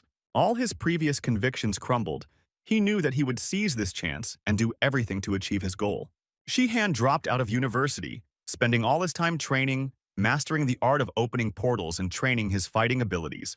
The thought that everything was within his power charged Shihan with energy, and not a trace remained of his former apathy. Finally, 10 years after returning to Earth, the portal to Terranor was opened again. Shihan stood before it and couldn't believe it. He succeeded in this, something beyond the pale. But what awaited him on the other side, no one knew. Shihan began to laugh. What did it matter if he succeeded? What difference did it make what happened next, if he fulfilled his innermost wish? He laughed and welcomed the door to another world. It was the triumph of a hero. Now Shihan has to put everything in its place and return what is due to the savior from another world. The guy woke up and finished the phrase he had started to say to Alita, answering that everything was quite good. He added that he could use magic and combat energy, was able to settle in society, and he decided not to highlight his problems. Alita seemed pleased with this answer and very interested. She had a dreamy look. Shihan was puzzled, trying to guess what his girlfriend was thinking. They started their lesson. It seemed that Shihan was doing a little better in teaching magic, and the day for the lesson was also excellent. Alita sat on her knees, focused on something inside herself, her hands clenched into fists. Shihan asked her what she felt, to which she replied that there was some kind of vague sensation. The guy instructively noted that, knowing the theory, you can't start until you feel what you'll be controlling. He decided to cheer her up and said that she would be able to open portals once she reached the 3rd level of mastery. Alita even opened her eyes in amazement. She asked again if such serious magic was only available at the 3rd level, and Shihan simply confirmed it, since she had already summoned him. After the summoning, she will learn to hide the magical traces that the summoner leaves. This was also not difficult. Shihan said that once she learned to do this, she would no longer need it to disappear from the sight of her pursuers. Alita realized that she would gain complete freedom with little effort. Shihan jokingly added that he would of course ask her not to risk herself until he finished his business. Alita was excited. She stood up from the ground and timidly began to speak. She asked if Shihan wanted her to stay with him on the team and help him achieve his goals. The guy replied that he would certainly be happy about this, since he trusted his friend and she had helped him out more than once. Alita thought about the next question. So far, Shihan's answers were satisfactory. She asked what his plans were after the revenge was completed, where he was going to go, and what he was going to do. More specifically, she wanted to know if Shihan wanted to stay in Terranor like he did 10 years ago. Her friend replied that Terranor had changed a lot, and now he didn't even know what to do. It was as if he had become a stranger in both worlds. Shihan assumed that once he had completed his plan, he would think about where to go next. This time he will probably return home voluntarily, since he really has incredible prospects in his home world. Alita turned to her friend with fear. Some terrible thought overwhelmed her. She asked if she would need to burn someone's heart to return, causing Shihan to startle and categorically object. He replied that it would be easier for him to return home than to get to Terranor. He twirled his finger and a blue discharge flashed. A small portal opened in the air in front of him, and Alita was dumbfounded by surprise. Shihan said that if he opens a random portal from an alien world, it always leads to Earth. And only on Earth do portals lead anywhere. The only thing he doesn't know is where exactly on Earth he will end up.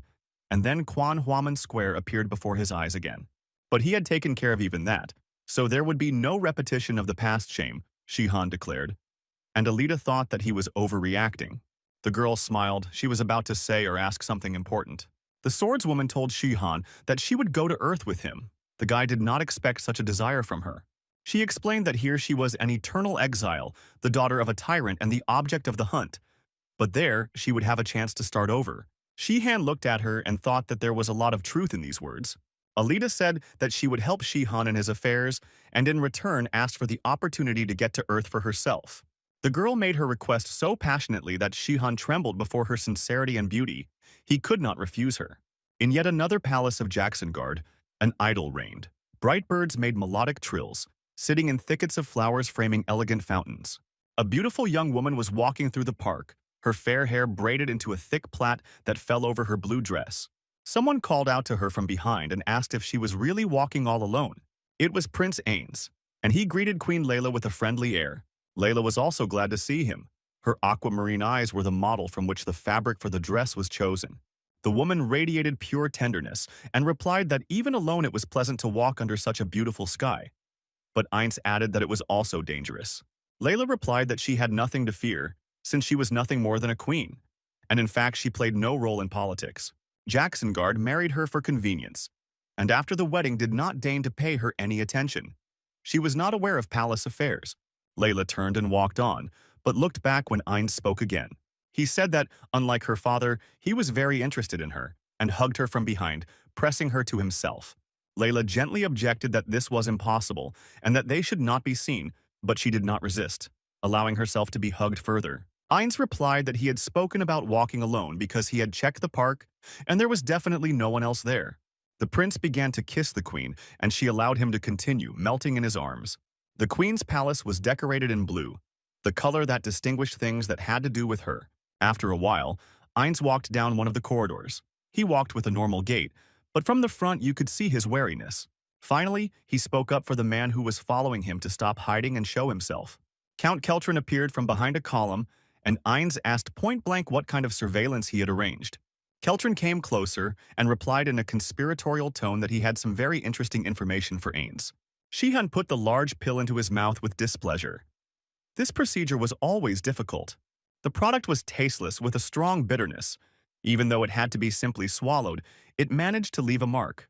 Zeno appeared next to the bottle and presented it to Shihan, saying that it was a sauce that he had made specifically to make the medicine easier to take. While Shihan was praising Zenon because the sauce really made the taste good, Alita thought that she had literally felt the effect in just one day.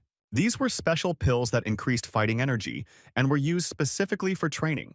They now had large stocks of the stuff thanks to Count Keltrin's money and connections. Shihan was very pleased. In the new circumstances, his strength grew by leaps and bounds. He had already reached the level of a master. This speed of recovery made the fight with Jacksongard ever closer. He already saw his enemy in front of him and was anticipating sweet retribution. But Keltrin and Shihan's communication turned upside down once they met at the Count's mansion. The maid reported on the arrival of the mercenary Sean. Shirkan stood in the doorway and peered into the half-open door. Keltrin became indignant and began to scold Shihan for being late, which was unacceptable. He demanded that he stop hesitating and come in, and ordered the maids to get out. They, fearing the master's anger, immediately disappeared. Shihan looked at the closed door in surprise, and Keltrin exhaled tensely. The Count immediately began to bow to his secret master. It seemed that he was not at ease playing out such scenes. Shihan looked at this performance and thought what a dramatic change had occurred in the blink of an eye. He said the Count was playing perfectly, and it was impossible to tell from the outside when he wasn't pretending. Keltrin said he was just maintaining cover. Shihan actually wanted to see the Count himself. He asked how things were going with his request. Keltrin took out from a hidden place and showed a list with a number of names that Shihan had asked for.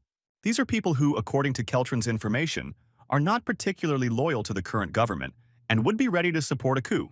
He suggested that if they openly confronted Jacksongard, Shihan would most likely succeed, but the other 5 emperors would immediately unite. If the operation is carried out covertly, and it is made to appear as if the citizens themselves overthrew their ruler, it will not arouse anyone's suspicions. Shihan was amazed at how quickly Keltrin had renounced the one he served, but he was concerned that the list was not very long. There were few dissatisfied people.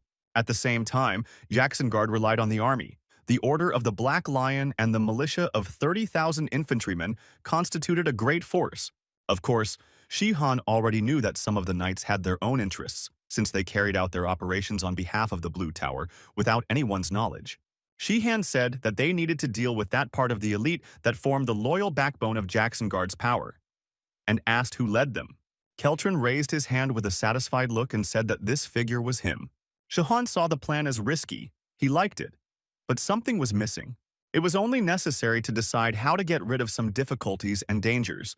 Keltron said that one thing was troubling him. Sheehan listened, as the Count was more knowledgeable in intrigue. Keltron said that Prince Ainz, on whom they had decided to bet, did not respect him at all, and without authority it would be difficult to convince him. A little earlier they had a dialogue. They moved from the corridor into a closed room. When Ainz listened to the Count, he did not believe that he was a traitor. Keltron sat in the chair and with all his appearance expressed humility and sincerity, but Ainz considered him a fake and assumed that this was another trick. He said that Keltron was too close to the Emperor and had too much of him to overthrow him. Keltron couldn't say that he had an even more powerful patron. He had to convince the prince in other ways. But Ainz didn't think Keltron's arguments about the country going into decline were worth anything to him, so he wanted to know the motive. Keltron decided to act differently, his expression becoming cunning to match what he was about to say. The Count agreed that he was simply a parasite who used power for personal enrichment, and that is why he must ensure that this state is preserved, and it is threatened with destruction if Jacksonguard is not removed. Ainz was troubled by this statement and wanted to know why Keltron made this decision. The prince stated that such statements could not be made lightly, to which Keltron replied that he was ready to put his life on the line. The Count said that he was primarily concerned about himself, but he began the conversation with the poor, since a change in power would help them too. Keltron said he was even willing to lose some of his wealth if he knew he would live a long life with it, instead of falling from the heights to the bottom. Ainz countered that Jacksonguard was young and powerful, so why would he lose power and country? Keltron said that Prince Ainz was smart and therefore knew the answer to this question himself. The kingdom played a bad role in the Kargun War, so as soon as Lilstay or Ignatius get a chance, they will remove this piece from the board. Unfortunately, by dividing power, the six friends did not strengthen their friendship, but destroyed it. So if one of them leaves the game, it will become safer.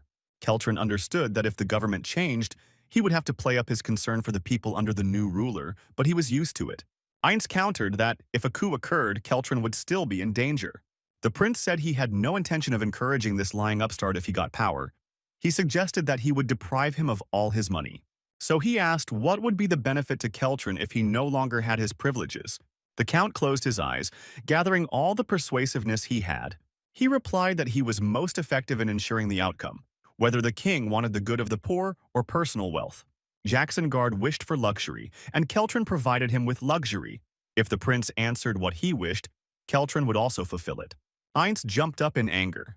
This cynical bribery was not to his liking, like making a deal with the devil for a good cause. Keltron decided he had said enough, and also stood up from the table. Keeping his cool, the Count walked away while the prince continued to stand there, holding back his anger. Out of the corner of his eye, he noticed that the Count had stopped right at the door and had not opened it. Keltron said that this woman was the queen. At these words, the prince's eyes widened. He wondered where this man found out everything. Keltron added that, to be precise, it was the king's woman, and the prince looked at his back furiously, ready to pounce. He asked Keltron what he was hinting at.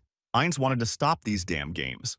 Keltron turned around with a smile. He had found what he was looking for. Now the prince was ready to listen to him. The Count explained that the queen would not go to Jacksonguard. She would go to the king, whoever he might be. It was a quiet afternoon in the Keltron mansion, with birds singing in the surrounding garden and a cool breeze blowing. After returning from the Count, Sheehan settled down on the sofa to immerse himself in reading. He enjoyed the opportunity to let his eyes wander leisurely over the lines. But the rest was not destined to take place. A sudden roar and scream were heard from the street. Sheehan rushed down and opened the doors of the house leading to the garden, looking around to see what had happened. There was Alida, confused, guilty, and scared at the same time. She could only call her friend for help. Zeno lay nearby, thrown to the ground, still covered in flames in places. It looked like the knight had received a powerful blow. Friends called Zeno, hoping that he would come to his senses. Their cries echoed throughout the garden and frightened the birds. Sheehan shook his comrade, hoping that it would help him wake up. Alida stood guiltily to the side, although there was a drop of admiration for herself in her. Sheehan wanted to know how this happened, and the girl began to tell him. Zeno was tending spinach in the garden. The beds with beautiful, neat bushes were pleasing to the eye. The knight took up gardening with gusto, and soon he was planning to harvest. Alita was practicing magic a little further away. It had been about a month since she started doing it. She opened the spell book and decided to try casting one for the first time as a test. What Shihan showed her seemed simple enough to be able to do it the first time. She began to repeat the necessary actions. A faint glow began to emanate from her hands, and streams of fire flowed out of nowhere into her palms. But the result exceeded expectations. A wind blew from Alita, lifting leaves into the air. A whole fiery whirlwind fluttered in her hands, lashing the ground around with fiery streams. The girl realized that she could not hold this magical clot. Zeno only had time to turn around and ask what was happening to Alita. She called out to him cautiously, but the fire shot out towards him faster than a human could react. Luckily, the huge fireball didn't hit the guy, but it did hit his favorite garden beds. The explosion was so powerful that Zeno was thrown back and fell to the ground unconscious. Alita said that she tried to divert the fire, but all she managed to do was shift the ball's flight by a couple of meters. Zenon, who had already woken up, examined the destroyed beds and lamented that he should have been in their place. It seemed the guy was not hurt. Alita felt ashamed and said that next time she would aim specifically at Zenon, to which Shihan remarked that one could aim at the sky. He examined the impact site and concluded that it did not look like first-tier magic, and then asked if Alita had actually used that spell. He asked her to try again so that she could see with her own eyes how it happened. The girl was already a little afraid, but again began to concentrate magic using the language of runes. Shihan watched in amazement as the magic gathered around her in a dense stream.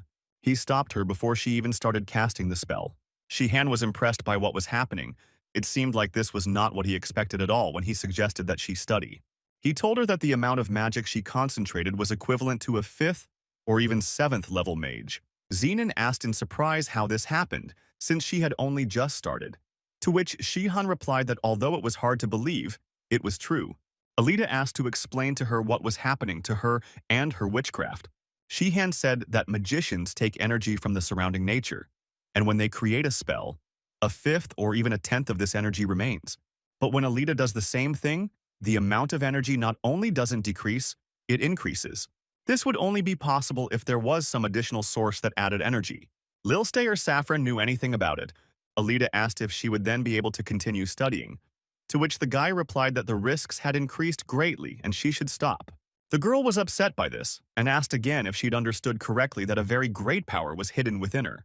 And if so, how could she possibly refuse this power if it could be used? Shihan thought that Alita was a risky girl. He wanted to protect her, but she herself seemed to not want it. If so, he had another solution for this issue for his girlfriend. Shihan admitted that there is a second way in which she does not have to stop practicing. He said that he once overcame a similar problem due to the fact that Earthlings absorb more energy from nature than the Terranors. Alita was glad. Now she knew that excessive magic power was not a death sentence. Shihan said that he would try to teach her to control her excess energy, but this was fraught with great risks. Without hesitation, Alita agreed, because having barely tried magic, she was no longer ready to give it up. Keltron's office was already becoming familiar to Shihan. He closed the door tightly behind him, as usual, taking precautions. Servants had a habit of sticking their noses into other people's business. Keltron was radiating hospitality as he greeted Shihan and invited him to sit down opposite him. Shihan came to find out how the negotiations with Ains were progressing. Keltron replied that the prince had thawed out somewhat and was looking at the plan with interest. But he put forward counter-conditions. He wants guarantees of reliability so that it doesn't turn out that Keltron is not acting seriously. Shihan said that it was predictable, so he was just curious about what kind of proof the prince wanted. Keltron responded that Ains wished to eliminate one of the so-called 3 faithful dogs of Jacksongard. The emperor had 3 trusted men to whom he delegated all government control. They ran the army, the economy, and politics. The army was led by Master Berkeley, the head of the Black Lion Knights, whom Shihan had the opportunity to meet. The economy was managed by the emperor's father-in-law, the richest man in the country, Count Kramaton. Shihong asked, "Who is the last dog who determines the kingdom's policies?" Keltron raised his hand with a satisfied expression and said that this figure was him. Shihan felt a sense of déjà vu. Keltron said that their target was Master Berkeley, the mainstay of Jacksongard's military force. Shihan asked if this meant he was being asked to fight him, and Keltron expressed his confidence that Shihan would defeat him with one hand. Sheehan was flattered by this, but since he had to do without techniques that could give him away, the task was not easy and required more information. Keltron said that Sheehan actually knows a lot about Berkeley. He was just misled by the fact that he changed his name to a new one. In fact, this man was known during the time of the former emperor as Dartwald, the first assault commander of the army of Jacksonguard. Somewhere far from the capital, another construction project was underway, which Jacksonguard loved to start so much. A fortress was being erected to defend the borders. The merciless guards continued to urge the workers to work faster. He got carried away and threatened to kill someone else to motivate the others, but the workers only looked around sullenly. A sharp blow from a man who appeared nearby knocked the guard to the ground and knocked the air out of his lungs. The man was armed. Such a clear display of disobedience could only mean one thing. It was a riot. The face of the leader of the rebellion was disfigured by a scar.